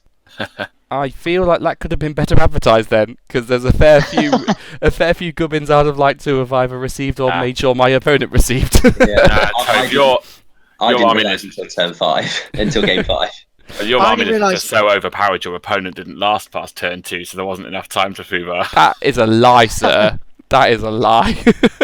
I only realised game 3, but I was there with game 4 and 5 going, any Fubars, I'm going to let them know that there's something to pick up because everybody loves a good Fubar. Okay, I'm going to give prizes a 2 out of 5. Simply because a 1 out of 5 was last year where you got your trophy and nothing else. So they've definitely improved since then. However, I think there's definitely a long way to go to have a very good prize support system. So 2 out of 5 for me. Anyone else? I'm just going to be in a little echo room over here. 2 out of 5 sounds fair. A goodie bag would have made it a solid 4 because then you've got something to play around with. Look at that. I mean, speaking of someone that got free entry to next year's and a voucher and a nice trophy, I can't really complain, but I'm going to. So I think a 1, just because the lack of prizes for everyone being included, like a goodie bag, and the lack of prizes for the top of alignment, if you will, I think that was a bit of an oversight. Just run a raffle, for God's sake. Yeah. Alongside it, run a raffle, you know? Or maybe have a few more spot prizes. So if you're not going to reward everyone, at least say, the first 5 Fubars and the first, 5 sevens to hit that kill someone, they all get a little spot prize. I do like the sort of prizes which reward you for things going bad. Like the first person to get ranged in on or something gets a prize, just so if shit's hitting the fan, you still got something to smile about, I think that really helps. First person to lose an entire unit to a heavy howitzer. I could have given out a lot of prizes. See, it's Warlord's fault, it's not mine, it's Warlord's fault. They should have been giving out prizes for that. Wow. So what you're arguing is that the entire tournament mechanic system should be geared towards rewarding the people that your list punishes. No, no. Topher never Make wins. He's not going to make friends any other way, so... I'm simply saying that I feel like people should be rewarded for going to a tournament regardless of how well they perform in said tournament. It just sounds to me like you're arguing for compensation for having played you. Have you been beaten in a bolt action tournament? Was it like 23 guys? 0800, Toph schooled me. Guys, is it not enough that I have death threats on the internet? Do I have to have it from you guys as well? Well, at least it's not solid death threats from us. Yeah, but you guys know where I live. Plus, you know where we live. I do know, yeah, it's mutual. Okay, cool. Right, so I gave it a 2. Pete gave it a 2. Dan gave it a 1. Luke? I'm going to give it a 3. What? I didn't expect any other prizes than the ones that were available. So I think we get spoiled at other events, actually. So I was fine with that. That is a fair comment, to be fair. Well, yeah, we're just spoiled children, let's be honest. Well, I mean, that's one of the great things about the bot action community. We waxed lyrical about it last episode, about how it's so, opening and welcoming. I think Warlord, as the main organisers and the distributors of the game, should step up to their own reputation, if you know what I mean. But it's not like they're not giving prize support at every other major tournament in the world, is it? It's the one GT. It's more geared towards being a good gamer rather than everyone going and having a nice little box at the end of it. So I do understand their reasoning. In which case, that's a solid, or at least an averaged 2 out of 5 there. So overall, we have, once I do some quick maths, someone stole. Toph can't do maths. I can't do maths when you guys are talking to me. It's 8 divided by 4. It's 2. Did you do medians or means or just straight? I just work it out in my head. You're thinking far too deeply to it. We'll definitely have to cut this bit out in the edit. Well, right. Survey says. So that can't be right, can it? You know what? I'm marking this time to be fucking edited. I swear to God, you guys are distracting me. So it's a nice score of 25 out of 30. Are you happy with that score? Which actually is funny. We've gone up because last night it was what, 20? Didn't we give a 23? 22? It was low 20s, yeah. Low 20s. So they've increased in the last. Number if the first one was a 0.5. Because there were 2.5s, and they cancel out, Luke. That's how maths works. I only heard one. but fine. Listeners, please pay more attention than Luke does. And if you find that my maths is lacking, please email us at juggernautwargaming@googlemail.com and I will promptly ignore it. The Well, terrifying thing is that Luke works in accounts and Toph works for a science company. So really, of all of us, they're the ones who should be knowing their numbers. I don't do the science. I enable other people to do the science. I'm just the monkey butler of science. I do work with statistics. Yeah. Is that the end of this entire section, though? That's the question. I think that is the end of it. So, Sheffield, overall, how, as the outsider from the GT, I think we can all say we had fun. Do you have fun looking through the window? Yeah, I think just the window opened really late. I suppose that would be my final comment, is that I think someone already said it a little bit, but I'll just add to it, that if you want the rest of the community to feel like they're part of that event, if you want to create a big grand tournament showcase, which I think is what Warlord wanted to do, even if they didn't articulate it very well, then they need to be a bit more on the ball about interacting with their community, because normally they're quite good at it. And the fact that we've had to wait a week and a half nearly for pictures of the event, for pictures of the people winning, the fact that we've still not seen, I don't think, pictures of the armies, even though somebody took them, it would be very easy for next year. And my advice would be just organise someone in a Warlord shirt to go around with a camera that's in the Facebook group that's got 20,000 members or whatever it is, and just go and take photos of the games in progress and just put them on the Facebook page. Go, here's a photo dump of round one. Some of the local gaming stores to us are really, really good at this. So little shout out to Black Dragon. They do that for all of their tournaments, and I really like that. And I just think that Warlord missed the opportunity to showcase some of the really good stuff that was going on and not engage the rest of the people who weren't there. But other than that, it looked like it was a really good event. The tables looked good. I just agree with you, what you lot said. Good event. 25 out of 30. Nice. Well, I think that ends the segment then. There we go. Hello. So the next segment will be our philosophical question. We had a good one last week, and we're going to have one this week as well. Again, we're making sure Topher doesn't actually introduce any of this stuff. Fuck you. Fuck you. He's only telling the truth, Toph. Just let You're him a talk. bunch of twats. Yeah, but that's what you love us for. Well, okay, sure. All right. That- So the question this month or week or however long we're doing this for, this episode will go for, is, am I ready to go for an event? And that's, and you know, bouncing off of some of the stuff we mentioned yesterday, that's not just being dressed. That's actually, are you ready to go?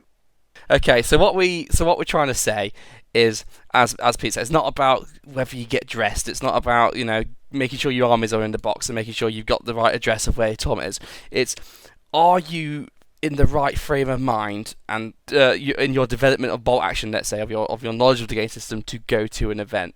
So this is not us slagging off people who are new or slagging off people who aren't as serious as us. This is us basically observing what we see at events, and then giving some advice and some pointers to see how you can get over a lot of pitfalls that we see from people who go to events who may not have thought through what they need to know, if that makes sense. So what we saw a lot of would be things like common rules misceptions people have gotten wrong, or people haven't quite worked out what the event is, so they haven't then planned their list or haven't gotten to the right frame of mind for that. So I think we're just going to walk through and say, here's how we prepare for a tournament, and just see, hopefully you as a listener will find something useful out of that. So who wants to start first? Dan, let's go you. Cool. How do you prepare for an event? So the first things that we obviously want to do is knowing the rules. The most important thing is the basics is what gets you from being a beginner to an intermediate player, and then knowing how those rules interact with your army is what gets you from being a good player to a great one. So what I always do is, before an event, print off the FAQ. An updated FAQ may have some things in there that work in your favor, some things don't work in your favor, but they're a lot better described in the FAQ. Match that to the rule book, and then just read through some of the basic rules again. Things like how your army or how certain units interact with terrain. For example, artillery, how does that interact with terrain? How do tanks work with terrain? How do certain weapon types work? You know, multiple HE weapons, flamethrowers, and how units interact with getting into and out of vehicles and buildings. Some of the little parts of these rules, even though they're sometimes forgotten because people don't use them, they can be really important. So I think it's very important to read those basic rules again and again and again, and just try and get them instilled in your brain. For me, that's probably the first port of call for when I'm preparing for an event, is just make sure when I know what army I'm going to probably play, just try and read up and make sure I know all the rules for that, and the rules from the rule book as well. Yeah, so I'll put on my clothes and carry on.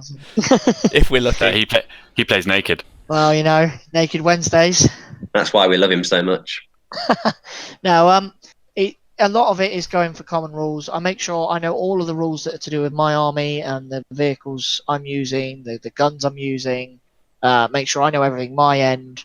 Look at some of the more obscure things. So since in the lead up to the GT, I've been getting shot a lot by heavy howitzers and watching buildings disappear. I actually forgot that you have to abandon a building with a flamethrower, and you don't just die in it. So, we do get things wrong every now and then, but that's what rules are for. Let's just, the big one that we find, well, at least I find at a lot of tournaments, events and things, generally going around as much as we can, is there's a lot of people playing house rules. Now, they're not bad.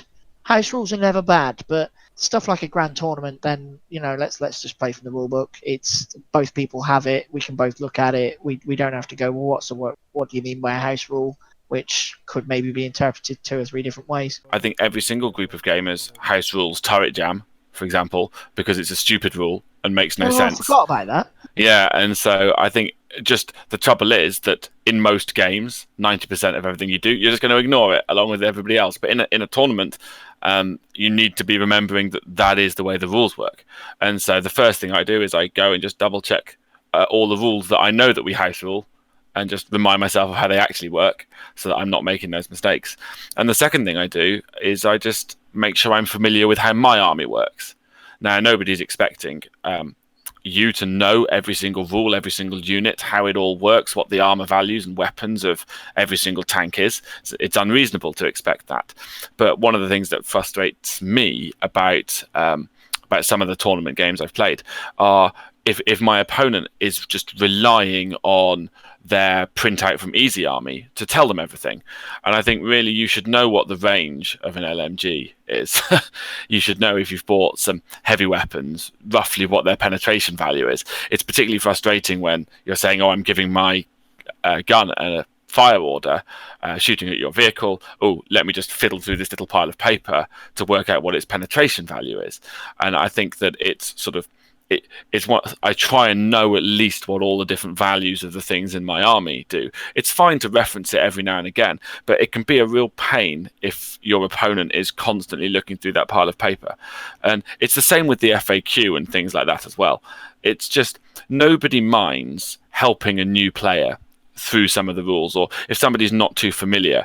But if you're playing against someone who's hasn't really updated themselves and their knowledge since V1, which I know has been the case for some of us at events before, it can just be really irritating to have to go, actually, no, that's not how it works, at least every turn, which seems to be the case. And so I think it's good to just familiarize yourself with the basics every single time.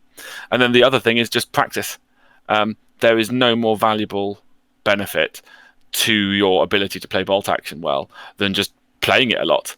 And not everyone has the luxury of a gaming group that play regularly, but the more you can play, the better you'll be. Yeah, one thing I'd like to add as well onto that is this isn't like 40k where the Eldar and the Orcs and Chaos Space Marines all have their own individual stat lines and rule sets and everything. If I've got my Americans and Pete is taking his Japanese, my regular infantry do almost exactly the same as Pete's regular infantry. My mortars do pretty much the same as his mortars. My light 8+ tanks do the same as his 8+ tanks. Everyone is pretty much on a level playing field, apart from 1 or 2 very specific rules like nation characteristics, or if you've got a very, very specific unit with a rule like jungle fighter or fieldcraft where they can ignore terrain on the first turn, stuff like that. Everyone is pretty much on a level playing field. So if you know the rules to your army and the rules from the rule book, you pretty much know 99% of what your opponent has got as well. So you should bear that in mind. no one's going to be annoyed if you don't know the precise way that multiple launchers interact with multiple segment buildings. That's obscure enough that you're going to want to check the rulebook. Same with like tank assaults versus fanatic infantry, or something obscure that doesn't come up very often. So we're talking that the thing that you want to not be making the mistake with are what units in my army can contest objectives and what can't. You don't want to be looking that up in the middle of a battle if you can help it. Yeah, just to make sure that, you know, if you get somebody that's fairly new at the game, I mean, I've played opponents that, you know, it's been their second game of bolt action at events before, and I've gone, right, okay, we've got to keep the reference page open. Here we go. I can talk you through it. This is not a problem. We'll take a little extra time. That's fine with me, but just let it be known, because, you know, playing in some tournaments, I see a lot of guys there now, and I'm like, sweet, okay, yeah. And then every now and then, you know, people get things wrong. But if it's consistently at each tournament, I'm there like, oh, why? A big one for the GT, or at least a big one I found that people kept going to the TO for, was soft skin vehicles. I saw a lot of that as well, where people would assume that the rules were the same as V1, which is the moment you penetrate a soft skin vehicle, it's automatically destroyed. When it turns out it's not, you have to roll on the table now like any other vehicle. And I think the main confusion is that there's no longer a rule differentiating soft skins from armored in that regard. So people look through the book for a rule that doesn't exist, and the absence of the rule doesn't necessarily mean there's a rule in its place, if that makes sense. So I think things like that can upset the balance of a game, simply because suddenly you having to call the TO over and for having a discussion for what should be a fairly simple regard, especially if you wasn't thinking it. You know, if someone's got a very heavy soft skin army and you suddenly learn halfway through the game that you have to roll an extra table to kill them all, that's really going to swap things up. And another thing I want to say is that this isn't just for us being competitive knobheads and going, yeah, we're going to go to a GT, we're going to smash face. You know, this is for all events. And even if you're going to the softest of historical events where you're not even using points, you're just bringing what you want, it makes the game and the event flow so much better when you know these fundamental parts of the rules, you know how they work. So think, you know, as I say, Sheffield was quite right. A lot of things are very, very specific, and you wouldn't necessarily hear them on a day-to-day basis. But then other things really do come up every single game. You know, how flamethrowers work. You know, how dense terrain works. You know, the difference between infantry, artillery, and vehicles is a big one, especially when it comes down to, is a mortar artillery? Well, you know, these are the sort of questions people should, at least going into events, should have a fair idea of the answer on. Just so that when you come up against players, you can you don't have to worry about, you know, those rules and you can concentrate on the game, because that's the bit you focus on. That's the bit you want to have fun with.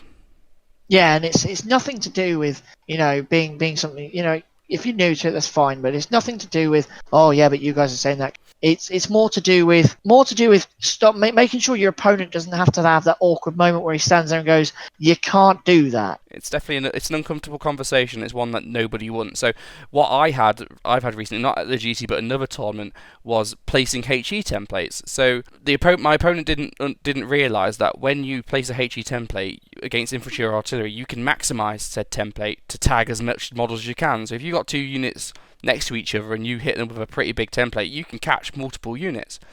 And at the same time, but then when he tried to fire at my vehicle and then tried to maximise and then skimp the vehicle and then tagged the vehicle, some infantry next to him, I had to say, no, you know, for vehicles it's a separate rule, you have to place the template over the middle of the vehicle and stuff like that. Although, you know, no one's being, I'm not judging anyone, it's not a case of, you know, thinking foul of anyone. It's a fair misunderstanding. But going to an event and playing with strangers, I feel like that is a sort of rule where you really want to know that going forward. You really want to actually be able to know exactly how those interact, because every army has a HE. You will see it. It will come up. Well, that specific rule you've just mentioned there is a great example of reading the rules thoroughly, because the rules for multiple HE come under the HE bit, but the multiple the rules for HE against vehicles is in the vehicles bit. So there are rules like that in the rulebook where they're split across 2 or 3 different sections. So reading all of that, even though only the first bit might affect you for your army, the second bit may affect you if your opponent brings something like that. So it is worth reading that. The other perfect example of that we've also just talked about is, yes, you definitely roll on the damage chart for against soft skins, unless it's assault. in which case a 6 is enough. So it's sort of they're in different sections. So we're talking about how it's not logical, it doesn't flow necessarily as natural reading that you're rolling on the damage chart, but then in certain situations you're not, and so it's all just knowing how the game flows together well. And I think the final thing I'll say is just it works both ways as well. It's not that we're having a complaint about people who don't know the rules quite as well. I remember at Cambridge this year, for me, in one of the turns I forgot, just genuinely in a moment of forgetfulness, forgot that you need to roll to see if flamethrowers run out of ammunition. And so the next time I activated that unit, I rolled. Because actually it would have been an advantage to me to have forgotten that rule. My opponent probably wouldn't have noticed and wouldn't have made me re-roll it, but actually I did, because it was the right way the game's meant to work. Fortunately, I didn't run out of ammunition, but it's important that you don't, if you do have a good grasp of the rules, to not conveniently forget them, because that's basically cheating, and I think we hold ourselves to a high standard on that. I also think when these sort of rules are, tackled and sorted out there, and as I say, you don't want to be sorting out the table, but then, especially if you've just been taught something about bolt action you never knew was the case, and you've taught that at a table at an event of all places, that's how bad feelings can arise. Where I know at the GT we had one where one of my opponents didn't realise that an officer gives his own leadership bonus to a vehicle he is inside, because he'd assumed, like snap, you can't snap from inside, therefore the officer doesn't count. And obviously stuff like that does have an effect of the game. It does have an effect on the outcome. Especially if you're waiting for stuff to come on from reserve. This stuff does matter. So going to your event, whether it is competitive, whether it is casual, whatever the nature of the event, these sort of things will really help you if you know. And I think taking it back from the rules section, stuff to know is just the event itself. What do you know about the event? So Pete, do you want to step in there? Yeah. So if you know it's a GT, if you looked at the rules pack and thought, all right, okay, well, all right, we've already said the rules pack wasn't fantastic for intent, but if you can look at it as a GT and go, well, here's it's a grand tournament, I'll take it as a grand tournament, let's go. But you got to also bear in mind that other people might do that, and some people, which is the case. So when you're going about it, the best thing to do while playing your game is just be a human being to your opponent. I mean, common decency is rule number one, as it should be for everyone. And if anyone's not being decent, they should be called out straight away. Frankly, we're all here for the same reason. But the very first question for me when I go to a tournament, an event, is, well, what sort of event is it? We've just been to the GT. I've made a reputation for myself for being that guy. But from our perspective, it was a grand tournament. It was a competitive champion of champions tournament. People were going there to win. So to buy a ticket to that and then turn up and not expect people to win and suddenly get upset when people do try and win, I think is a bit of a fallacy, really. And on the reverse of that, if I was to go to a campaign weekend and suddenly took the dick list of all dicks in the universe, of course that would be... I'd expect you to get slammed for that. Of course, and I would expect nothing less myself. I've been to campaign days where I've gone, okay, it's a campaign day, I'm going to take a theme list, I'm going to research it, I'm going to take it, very nice, and so knowing what you're getting into, for better or for worse, I think is also something you need to, the easy research. You can look in the pack, you can look at reports from previous times that events been ranked, asking the TO, submitting your list nice and early. We're coming up to Cambridge in March next year, and we are already submitting lists simply because we know the organisers have a very specific idea of how they want their event to go, and we want to play by the rules. We don't just want to go and effectively cheat by taking lists twice as tough as everyone else. That is not what we want to do. So taking the actual time to go, okay, where am I going, is a point I think needs to be looked at. You need to put those bloody Russians away. Ugh. Yeah, they will be going away. So to summarise, we're basically all saying the same three things. One, practice if you can. Two, refamiliarise yourself with the core game system. Make sure that you're not making simple mistakes by what you do as just standard practice in your wargaming group. And three, know your army. And sort of if you do all those three things, you're going to have a great time. Everything else is secondary. Be patient with your opponent, work well, and just be confident as well. If you're going to go to a tournament, especially if it's your first tournament, generally speaking, the bolt action tournament scene and the people who go are really nice, as we were talking about in the first section of this podcast. Just don't be afraid. No one's gonna put a Stalingrad list in your face and laugh as they destroy you. There aren't people like that. Certainly, we've never met them. Well, no, I mean, I've gotten all of you have gotten into bolt action thanks to me saying, "Hey, come play this game with me," and I don't take a dick list and smash your face in on the first game. What's the point? On a standard Wednesday in the garage, I roll my tigers out. Let's play. Let's be stupid. I'm gonna have a 4 dice list at 1,000 points because it's stupid. It's fun. And measuring and changing what you are doing to the event you are going to is a big point. Yeah, and just at least from my point of view is I've been playing a while. I've been to a few events. The first thing I do is if I've not seen my opponent at an event before, I ask them how long they've been playing. And if the answer's not long, then it's okay, right? No, let's chill back off. They need to learn the game as they're going. Let them win. Don't let them win, but if they've got a rules query, just go, here it is. That's where it's set out. I mean, it's very helpful for people. So I also think measuring your own expectations is probably a good thing to suggest. If you're going to the GT for the first time and you've never played bolt action before, great, I love your enthusiasm, but then do not complain if you lose a game. Especially if it was a winner or tournament. Losing doesn't have to be a negative experience. I feel, I've lost plenty of games, and there's definitely ways you can do it. You can either say, fuck you, I can't believe that you hit with that sniper, this game is ruined now, and then go off and sulk. Or you can go, you know what's your favourite model? Okay, I'm going to get petty and kill that. And that's our motto. It is, get petty. Going back to what Dan said ages ago about in the last segment about how Juggernauts, when we play each other at tournaments, always drag each other down. That's because we're all stubborn bastards, and we won't just accept a loss. So turn 5 onwards, I'm going to hit on a 7 now, and I'm going to kill you with exceptional damage, and I'm going to draw this game, and God knows how it's going to happen.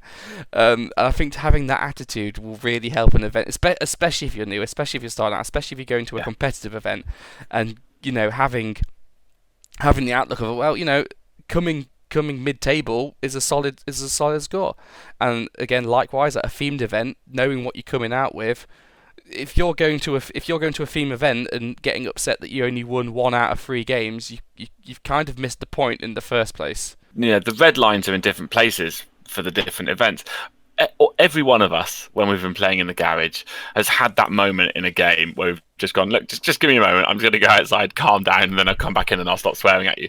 But none of us have crossed that line in a tournament because you don't. You know that the reason you're going is different. You might well feel that way inside, but you don't. You don't say it to people that you don't know. At the GT, and Dan will be able to back me up here because he watched that game. On my 4th game, I was playing Hold Until Relieved, and yes, my list is horrendous. But you know what? Every single gun I had missed every single shot except 1 throughout the entire game. All the Katyushas, howitzers, everything missed. All the dog mines failed, and I was getting absolutely royally smashed because bolt action was happening. And it was only by my sheer stubbornness of not refusing to give in that I managed to draw by having a single plucky, inexperienced officer being in the right place at the right time and denying an objective. And that's how I managed to pull a draw. And I think a lot of people might have gone, fuck it, let's give up. But retaining that positivity really helps. And I say Dan watched, and Dan was sitting there laughing at me, calling me a twat. To be fair, there's one thing that Dan's actually taught me, just playing every war game against him, because he's quite good at this war game thing. It's just don't look at your force turn 3 and think, well, I'm buggered. Look at your force turn 5 or 6 and then think, am I buggered now?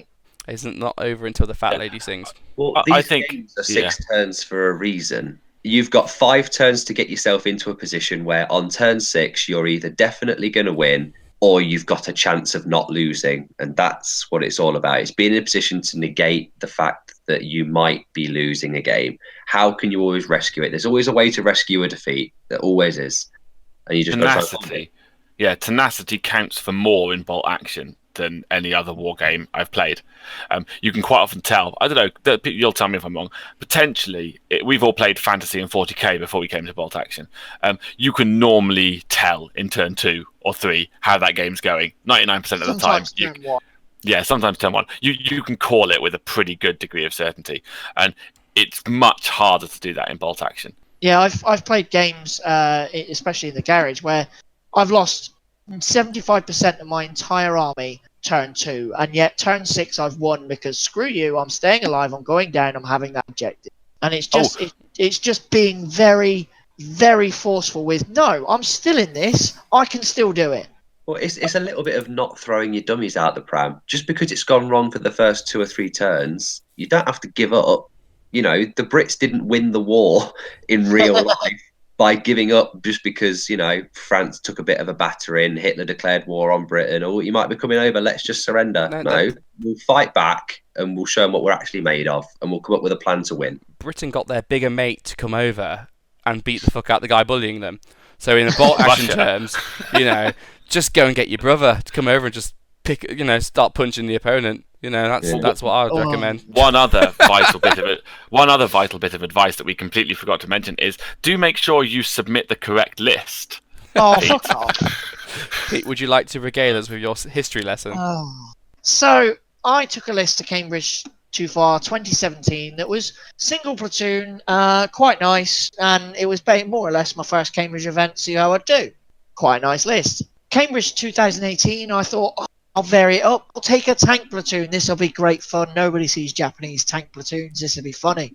So I get there, on the way there, on the day, I've submitted the wrong list. Oops. I get there on the day, confirm with the TOs that I have submitted the wrong list. They then turn around and go, is that a problem? I go, no problem, just playing what I am last year. So I actually say to myself and anybody else that's actually going to listen that Cambridge 2018, I technically had 4 opponents. First opponent, myself, and then 3 really good opponents for games during the day. Yeah, and one final thing to add to this topic just before we close it out as well. Despite our reputation as being power gamers, we have gone to a lot of nice themed events like Cambridge, and when we go to the Imps and when we go to doubles tournaments together and stuff like that, we have played a lot of players that have only just started out in bolt action, and we have made a lot of friends with those players over the past few years. And one thing to remember as well is you guys at home, if you're the guys that are prepared for an event because you know all the rules and you know what's going on, just think about the guys that are there and they say, oh, you know, this is my 2nd or 3rd game of bolt action, because that was you once before as well. And if you weren't, if you were paired up against a nice guy that explained the rules to you as you're going along when it means more to you having a nice opponent than just thrashing a new guy going, hey, I got the win. And that's what we try and do when we go to these sort of events as well. So just bear that in mind. When I very first started bolt action back in the days of black and white, where you had to load up your computer with a coal steamer and turn the crankshaft, I was awful. I was so bad because I couldn't get into my head how the order in which you did things mattered. I didn't appreciate going down at the right time. I didn't appreciate letting them giggity. I didn't appreciate how deep I could put my finger up Sheffield's bumhole. I didn't quite appreciate what happens when that howitzer hit, which meant I lost so many games, because I'd just run infantry out in front of a big gun, and then the gun would hit me, and then I'd flip the table and go, fuck's sake, this game is shit, why am I so bad? And it's only just actually going, well, what did I do wrong? Okay, that happened. Why did that happen? What can I do to mitigate that? And I think that's a really cool thing, and that's where I am today.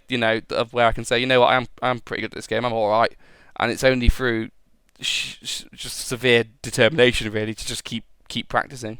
I'm laughing because I know that Toph got to see me do exactly the same thing, and I hope you're a better man for it. And the good thing is, I always do it. If I lose a game, I ask where do you think I went wrong? Because I want to know where they think I went wrong, the mistake they capitalised on. Because that's where I go, okay, that's where I've got to got to think a bit more. Yeah, and if you win as well, don't be afraid to just offer some suggestive criticism to your opponent. Just say, if I were you, mate, to save that one unit that got smashed by the heavy howitzer, you probably should have gone down at that point. It might have saved the game for you. And that way they learn, and it helps them become a better player as well. Any other closing thoughts? Dan's got a massive head. Thanks. Can he put it all the way up Sheffield's bum, though? Again, after all those Here, Sheffield likes it up the bum. The problem is, right, and here's a bit of the behind the scenes, for all the listeners out there, is that obviously I fucked up. This is the second time recording this cast. I'll tell you what, all these jokes landed so well yesterday because they were fresh, they were great, they were hilarious. Now they've heard them all before, it's making me sound like they're not funny. And I'll tell you what, These jokes are freaking funny. They are funny. It's just that Sheffield win the second time. It's still a bit sore, isn't it? It's like the second time the doctor got hold of Sheffield. There was just nothing, no purchase anymore. It was the second one in the queue. It was the sloppy seconds, you know. There is only so much a person can take, he said. It's like throwing a hot dog down a hallway. Right, fuck it. Next section. Yeah. Pretty much coming to the end of it now. So what we're going to do is, because he's been such a good boy for the rest of the pod, we're going to let Topher take back over for the last bit. So Mate, it's my fucking pod. What the fuck, Go mate? ahead, mate. What the fuck? What the frequently asked question? So it's been, to be fair, for saying last episode was our very first episode, I think it was received really well, you know. I think we must be doing quite well, because I was expecting lots and lots of feedback about how we sound awful, how Sheffield was too loud, how there's too many beeps and tosspots typing in the background. But no, you all had very strong opinions on our own opinions. So that's definitely a positive to take as feedback. And you know, as we've been saying, going around and talking to everyone at the GT, you know, we had so much fun interacting with everyone, and you know, so many people, yeah, listen to you on the car drive on the way up. It was really cool and really encouraging. There's definitely an audience out there, And it was really flattering as well, I would say. Just to have someone say, we listened to you on the way down, it's just a massive, you know, job well done. I mean, I don't know if your podcast's like hosting apps or anything like mine, but mine is full of so much shit that I never listen to. So that's to think someone actually took time. You know what? Actually, the Juggernauts are actually worth listening to. That's really cool. That's really cool. We did get a bit of bad feedback. You know, there's a fair amount of people who do not like what we do, especially me. Do not like the way I do things. Do not like the list I took. Did not like the fact that there's an entire podcast out there now dedicated to competitive play, to bolt action. You know what? That's fair enough. This is not for everybody, and unfortunately, all I can really say is, well, unsubscribe and don't listen to us. And if you're not into the competitive side, you are not going to get much from us. And I would hate to sit there winding you up every month because you're forcing yourself to listen to something you're particularly not interested in. Diablo has spoken. I mean, at the See start, those 23 dice? Go and put them away. I will. Shut the fuck up. To be fair, when we first started receiving feedback, I did go out of the way to answer everything, especially on the bad one, and you know, say here's what angle we're coming from, blah blah blah. But quite quickly though, there's not enough hours in the day, and frankly, people aren't really interested in what I have to say. You know, I'm never going to convince people that competitive is great in the same way that they're never going to convince me to not play competitively. So in the end, I'm just going to be very, very mean and kind of ignore that really aspect. But that said, we've received a fair few questions, a fair few fair comments, so we're going to read them all out and see what we answer. So, starting with, Ken asked, how did you know that the GT was a tournament? It's in the title. The second letter is T for tournament. Well, It's that. It's Any that. detail? We were at the same. Well, it's the same event as we were at last year, and it was the impression we got from the first year was the impression we took into the second year, which could, you know, may have been a bad thing, but you know, what are you going to do? I think this relates quite heavily to what we said when we was talking about the rules pack, and I do think Warlord dropped the ball somewhere by not advertising it and not declaring what they wanted out of the event earlier on. And you know, I will put my hand up. You know, if you came up against me and you was expecting lots of fluffy historical lists, yeah, it probably was a dick. It was a kick in the dick, you know. But from our perspective, we was expecting everybody to come up with the most tuned lists possible, and I would hate to go to a list with a tournament of tunes list and then not have my own tuned list. So you know, I think it is just the way we saw it. Whether it was right or wrong, I'll let the jury decide, really. Well, I didn't go, but I can only sympathise with my brothers in the Juggernauts here. I think the pack was pitched as Champion of Champions, was written as if it was going to be comp. Certainly, I was under no illusions. And, I mean, the next one, we had the Spotlight Bolt Action GT message go up on their blog today, and it says, we need players to step up to the plate and break the Leicester Juggernauts hold on the title in 2019. Clearly, Warlord themselves are saying, come at us, give us what you got. And I think that was how we felt as a gaming club last year as well. So I don't think any of us even remotely thought that it was a thing to come and be tame at. I think we were being poked deliberately. That's fair. So next question, Rich asked, or friend of the cast, will you be doing YouTube? I think not yet. I mean, we can look into video record. Let's get off the ground first. I think we've definitely got faces for radio. I mean, Speak myself, yourself. I'm definitely horrendously ugly. Horrendously so. I'm God's gift to man. I don't know what you're on about. I'm really not.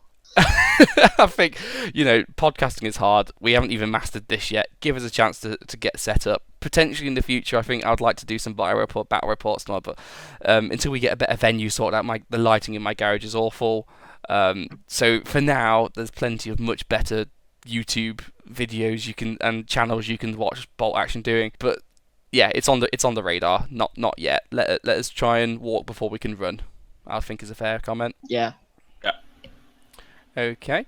Ed asked, well, he didn't ask, he just gave some nice feedback and just said that we are the perfect blend between highbrow discussion and dick jokes. Or All butt jokes tonight. Or butt joke. Well, if last episode was dick jokes, this episode is butt jokes. If we want next week, shall we do tits and then I can come back out as the Katie Price of Bolt Action again? Moobs? Yeah. Moobs. We'll do the moob show next week. And then we'll just work our way through various bodily orifices until we come back round again. Elbows on fun. Elbows, they're great fun when they go right up elbows deep into Sheffield's jacksie by paid medical physicians. Can we have one segment? Just one. That's all I'm asking. Just one. Chris said, why try to play Bolt Action competitively when the game clearly isn't designed to be competitive? If I may, I'm going to do something. I don't think we don't like doing this as Bolt Action Juggernauts, but I've picked up a rule book. Fucking I am what? now going Hang on, to. hang on, this is a Whoa. podcast. You're I am reading now the going fucking to- book. I am going to read from the rule book. This if is you would why I turn with insult me, you all the time, Sheffield. Right if you now. would turn with me to page 6, it says, even so, our first priority has been to create a game that is entertaining as well as demanding of skill and intelligence, as fair and balanced as it can be. And then later on, tabletop encounters take place according to 12 closely defined battle scenarios. All that remains is for players to pit their wits against each other as they enact one small part of the greatest conflict in all of history. So there it is on page 6 of the rulebook. The rulebook doesn't start on page 30, much as people seem to think it does with the rules. It says there it's designed to be a test of skill, competing, setting your wits against somebody else. It's not saying and hammer them into the ground with a merciless Stalingrad list, but it is saying, look, you know what that comment was aimed at. No, the rulebook is pretty clear. The game is designed to be fun. It's designed to reflect a historical accuracy to a degree, but it's designed to be a balanced game where you're playing against somebody. It wouldn't be fun if you were playing against a robot, and it wouldn't be fun if you won all of the time. What makes the game good is the test of skill. Yeah, if this game wasn't supposed to be fought, if you will, between two players and have it as a competition, there wouldn't be winners and losers in each of these scenarios. And if it was supposed to be purely a historical game, then all of the results for all of these scenarios would be set out for you. In this year, these two armies met and that army won, because that's what happened in 1939. It's if you want to play historically, that's fine, but you need some way of making it into a contest, or you're just recreating history and playing the same game over and over again. We do understand there's a flip side to that, but generally the crux of it is we're playing a game. I have two main points to answer, and the one is that most war games have competitions. Most war games have tournaments. Most war games have tournaments where people go and try and win, and 99% of war games are not designed at that level, if that makes sense. 40k and Fantasy and Age of Sigmar are the classics. They're not really designed to be competitive. They're designed just to flog your giant plastic kits. X-Wing and War Machine. Yeah. I mean, they're not even. They are designed to be competitive, but even then, they're not perfect at it. Even X-Wing, that died off in the last year or so simply because they fucked it up so much. And then it was just the net list running around. So even that competitively wasn't great. And then you have things like Blood Bowl, which, as far as I'm concerned, is one of the most competitive games ever. There's been tournaments running for decades now, and that's a game of just random dice rolling. It's not even remotely balanced, and the designers know that, and yet people play that competitively. And although Bolt Action definitely has its faults, it is by no means not the worst of the pack. It's far more balanced than a lot of the games I've come across. I think it's one of the better balanced games out there. So I think it comes down to the players. I think it comes down to good TOs who are able to make good packs to help equalize that's the variance that we know is there, and allow that game to flourish and play competitively. And I think that although it's not for everyone, there's definitely enough fun to be had there. Secondly, is you can make a fucking competition out of anything. Yeah, I have 2 kids and they have competitions over who can poo quicker. You know what I mean? It's like, doesn't fucking matter. Where's the competition in that? Addy always wins. People make a competition out of fucking anything. You know what I mean? We make competitions out of which one's fart smells worse in the garage. And there's tournaments out there, in Japan there's probably a freaking tournament out there about stinkiest fart. And that's not fucking objective. That's subjective as fuck. It's not a tournament. It's a fetish. The thing is if you want to play a game, if you want to do anything competitively, and that's what you derive enjoyment from, there's no reason you can't do that. And if there's a community there willing to build that community, a la the Leicester Juggernauts presenting our podcast, then why not? And as I say, if you're not into it, that's fair enough. You don't have to be. Don't want to convert people to us against their will, then that's also fine.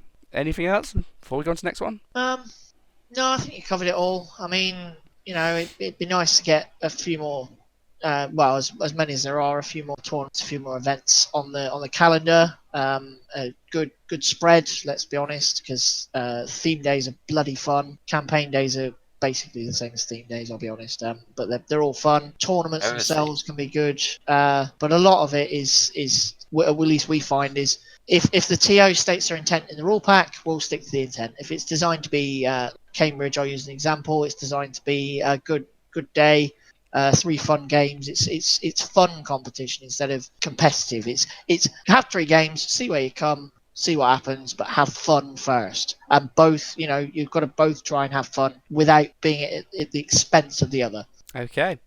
Next bit of feedback. One of my favourite fans of the show, Topher's mum said, "Why do you all sound so posh?" I ain't posh. I'm from the southwest. I'll let you.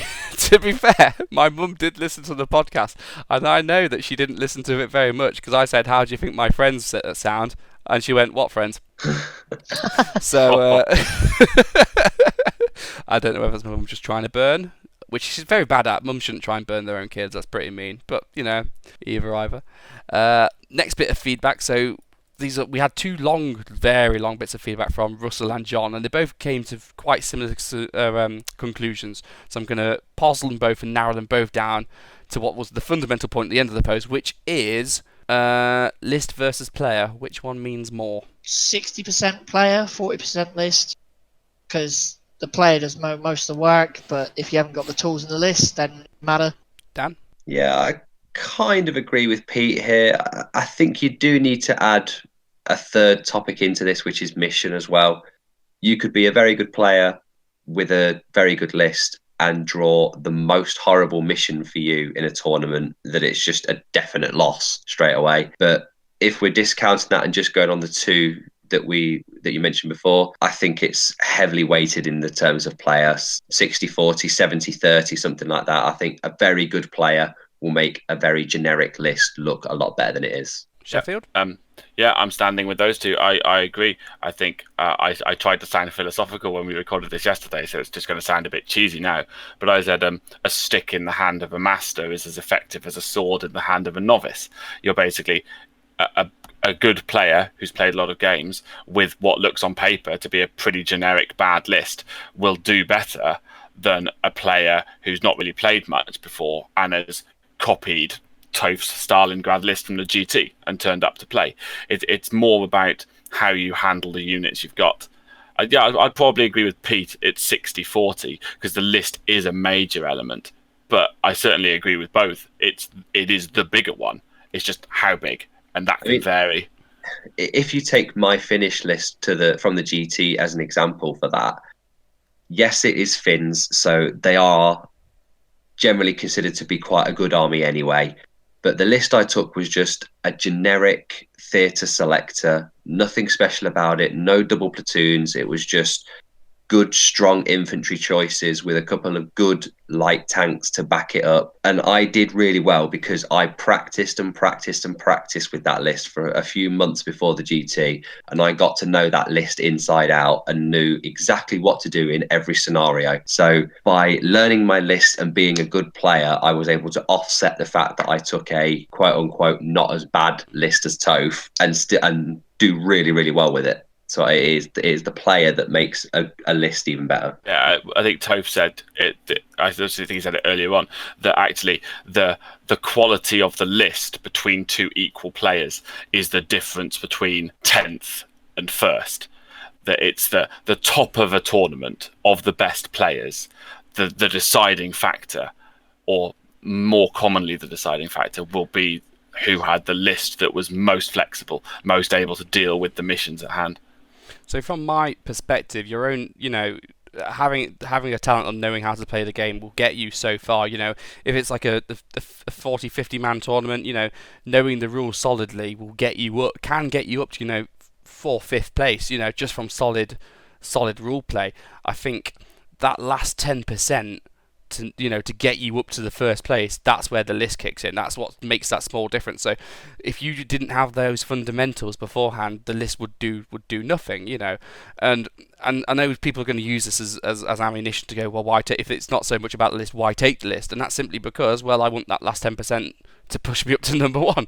I know I am the internet boogeyman. I am the evil Doctor Doom of bolt action, and everyone has decided to rally against the list. But you know what? My list was not the only competitive list at the GT. Not by a long way, not by far. There was many lists where people had taken multiple platoons, taken multiple of good units, and done the usual list building thing people do at the event. But the difference is I saw quite a lot of those lists right down at the bottom. I saw the bottom 10 list might have tried to do a competitive list just like the rest of us, but because they might not necessarily have said fundamentals, it doesn't necessarily help them. And going back to what Dan says, there's far more that what happens in the game that it makes such a huge difference.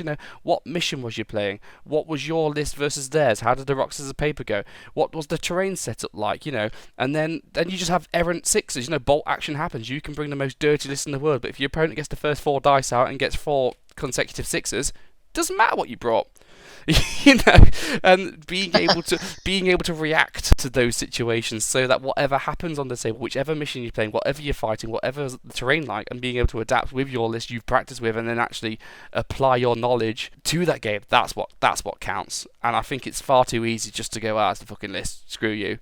And it might be like that for some other games. 40k, it definitely is more like that. I think 40k comes down to the list a whole lot more. But in bolt action, from my personal opinion, definitely isn't that case. There's definitely a lot more going on than just what the list is. Because otherwise, you could just go out and buy a Russian list and win a GT, and you'd click your fingers and it'll be that easy. And you know what? I just don't see it. Yeah, bolt actions since version 1, it's always been player above list. Any final thoughts? I think we've been pretty concise there. Fair enough. I'll expect my hate mail in the post by tomorrow morning. Address it to Topher.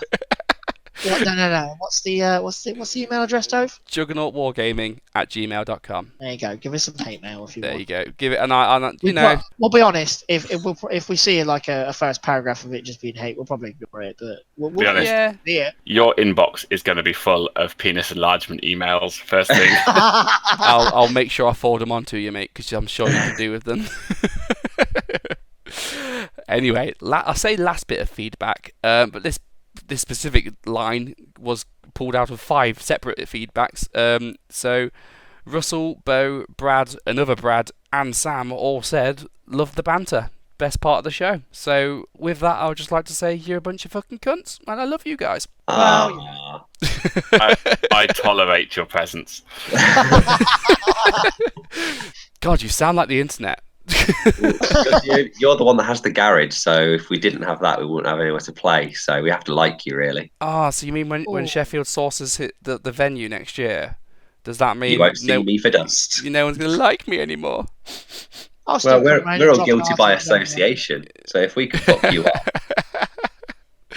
Oh well. Either way, as I say, it's been some really good feedback. You've definitely encouraged us to keep going. So I really appreciate that. One bit of feedback I've not appreciated though, and one bit that's pissed me off no end, is that I'm now having to introduce the next segment. Mr. Blobby's fucking Hobby Lobby. Why the fuck has nobody... No, get it right. Yeah. It's Mr. Blobby's Come Hobby on. Lobby. Show Mr. the segment some respect. Mr. Blobby Hobby Lobby. Why the fuck are we still calling it Mr. Blobby's Hobby Lobby? I gave you listeners a very, very severe instruction. Please, please send us some feedback as to what you want the hobby segment to be called. And no, we're sticking with this fucking abortion of a name because no one can come up with a better. And if this is what you want out of a podcast, fair enough. Tell me I'm wrong, but you know what? It's just dire. It's diabolical. How do we get on with hobby this week, guys? It's Blobalicious. Fuck's sake. Sheffield, how did your pledge get on? Completed, actually. So I had a pretty good time of it. So my pledge had been to build my DAC Light infantry, which I did. I built 1,700 points of infantry. I sorted the bases by putting texture on them, and then I sprayed them. And so they're all sat ready to start painting. Actually, I have made a start on the painting. So, no, I'm feeling pretty positive. My pledge for coming up is to start the paintwork. And because I'm slow, I'm the slowest painter in the group, I think. Oh, no, wait, no. There's Kalo. No, so I'm the second slowest painter in the group. And actually, so I've set myself the challenge before we record the next one of these to, assuming we actually do record this one, Topher, because I'm going to kill you. Oh, shut the fuck up. But I'm going to paint the minimum selector requirements. So I'm going to paint the LT and 2 squads. So specifically because the Africa Corps, it'll be a second LT and 2 shoots and squads of 8 men. So that'll be a total of 18 people plus the 8 I've started. So okay. 26. Okay, and just to give a bit of background, so our pledges from last episode have been put up on the Facebook page for everyone to see and for proof that we are doing it and everyone to ogle that. And to be fair, another bit of behind the scenes is I get to see how many views each post get, and you guys are far more interested in pictures of shiny models than you are in anything we have to say. So definitely keep following the page for pictures. And another thing is, last week we hinted that there will be some forfeits for people who did not complete said challenges, and we finally worked out what the forfeits will be, which is, if you have a pledge which you then do not manage to complete, for the next event we go to, you will have to take a specific unit of the rest of the host's choice. And I should say that I didn't know this when I made my pledge in the record yesterday. And the punishment will fit the crime. So if you miss by a single model, we'll be quite lenient. We'll say you only have to take a medic or something like that. Something nice and tasteful. However, if you fuck up the entire thing and decide to start painting Sigmar for a month instead of bolt action and just fail all of your requirements, we're going to be quite mean and make you take like a mouse or a king tiger or something. Should keep everyone mouse. An experienced mouse. Keep everyone a little bit honest. Should be fun.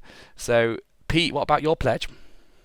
Pledge was complete. I built all of the infantry I had for my special naval landing force. Is the Japanese Marines. For the Emperor. Yeah, they're well.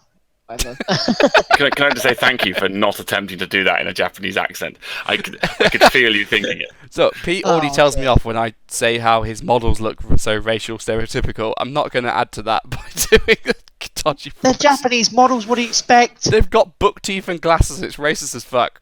Oh. I dare you. They love you long time. Sorry, Pete. So. This special naval landing force list isn't going to make it to Cambridge. There's not enough variety in it. I've already had a word with the organizer about that. I wanted to take them, but fair to him, they're not going. So I was quite happy with progress. It's all done.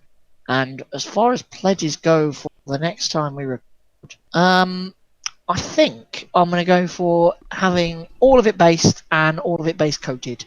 Okay. And a test model, because that's a bit of a cop-out, really. And what should we make you take if you mess that up? Any ideas, guys? Bamboo spear fighters. Oh wait, no. No bomb sticks. Ooh, no. I like that. No bomb sticks. Oh, jeez. You best get painting then, Pete. What are you playing at? Oh man, you just wait. The really fun thing I like is that this is entirely self-inflicted, because there's nothing stopping you going, I'm going to paint one gun. and just being that bell end. And yet, because we're all competitive, we're all going to try and one up each other, and it's all going to fall flat on our faces. I just really appreciate that. Dan, what's yours? Yeah, so my goal for the previous month, I think it was to open the Fallschirmjäger box set that I won at Imstables and build all the infantry that I'll be needing from that box set, which I did. So my pledge for this month is going to be get those sprayed for their undercoat, get a test model done, just like Pete is going to be doing for his SNLF. And also I got a lot of American stuff with my voucher from Warlords for the GT. So I've bought a bunch of stuff there. So I think I've got a priest and a howitzer, a couple of marine teams, stuff like that. So I'm going to get all that built up as well, and also try and decide on a list to take to Cambridge as well. So quite a lot for me this month, but it motivates me to get it done. As I think for your forfeit, we need to make you take an inexperienced howitzer Sherman. No. Just so that every time you roll up to someone and want to hit them on twos, it's going to be like fours. Sorry, pal. Sorry. It's funny. That is the only reason I take a Sherman is so I can better and howitzer one, because it's a beast. So don't be a dick. I will happily take 3 medium machine gun teams in one slot over the inexperienced Sherman. Nah, man. Depends on the crime. You best, as I said to Pete, you best get painting. Yeah. So Ted's one model. Yeah, I've definitely got the short end. Yeah, I've got to build a bunch of Americans though and submit a list. So okay, so for me, it was I got my pledge completed, which was all the unarmed shirkers and the Katyushas. Pictures are on the Facebook page. I'm not quite proud of them. They look all right, if I do say so myself. And they come in twos. They do come in twos, because Katyushkas always come in Katyush, or they'd be called Kafrishkas. And that is how language works, people. So Just say nothing, just silence. no, that was funny, okay? We're supposed to be a team, guys. Laugh at me. Laugh at me. Laugh at you? Okay. You sound just like my wife. Right. So last episode, I mentioned that I had a bit of I had a commission to finish off, which was getting pushed back. So I'm definitely going to finish that commission today for one of our Juggernaut pals, and that is 2 Kettenkrads and about 10 German infantry. So that's my number 1 priority. I'm also going to try and get some vehicles built. So I've got an IS-2 I'm staring at, which is currently on the sprue. Which, ooh, tasty IS-2s. I can't wait to get that built so I can take it to garage and blow some shit up. I've also got a box of 3 plastic Warlord Brens, universal carriers. I want to get them built and converted. I'm hoping to build maybe one or 2 as like the universal recce carriers, and then 1 as a wasp. Do some conversions. I'm going to try and convert one so I can swap it out to be a mortar carrier. That sounds like it. So I've got a bit of variety of what I can throw into my British list. So hopefully I get that all sorted in the next month. Yeah, otherwise you'll be using anti-tank rifles. I swear to God, I will ban you from my garage if you try and make me use a fucking anti-tank rifle. Just the one? Mate, I'll be asking you to use 6. I will be specifically asking the organiser at Cambridge if you can take 6 anti-tank rifles. Hey, Pete, do you want a joke? What? What do Topher and an IS-2 have in common? Anti-tank rifle carriers for it? Low load. So, in this scenario where I have a slow load, who's the officer standing by me telling me to get on with it? No? That's my very bad comeback. Much like I had off Sheffield's mum. Oh dear.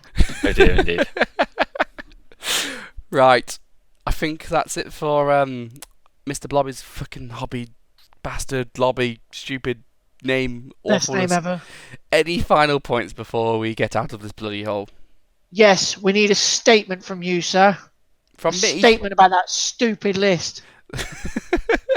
That list is getting retired for the foreseeable. It will not be coming to another GT. My Russians might come out, however, that exact list with 2 Katyushas and 2 heavy howitzers will not be reoccurring. For which it'll I be 3 of everything. I sincerely apologise for breaking the internet. And yeah, You I don't, am you don't have to officially. apologise for 2% of people out there crying. The Well, other Hey, 98, hey, the I other, had a lot of tears, all right. I had a lot of tears. Yeah, but no, other the people other have 98% just manned up and said it was a GT. other people have to read that shit though, and I don't like triggering people one way or another. So there you It's go. gone. It's gone past midnight, and Dan is full on trigger.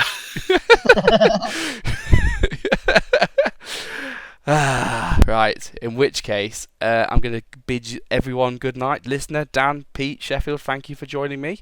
And this is the Mayo end. sandwich. Mayo sandwich. Hang on, Mayo hang and on. cheese sandwich. Hold on. Just for those aware, Luke has already slinked because it might seem a bit weird otherwise. He has been very quiet for the past hour, but that's because he's a flake who flakes It's not been- only games in the garage, he also flakes podcasts now. It is Ooh. an immense blessing. No, we love you, Luke. Right. Yeah, we do. We love you, really, Luke. Right, night, I'm guys. impartial. I'm trying to say bye-bye. Bye. Bye.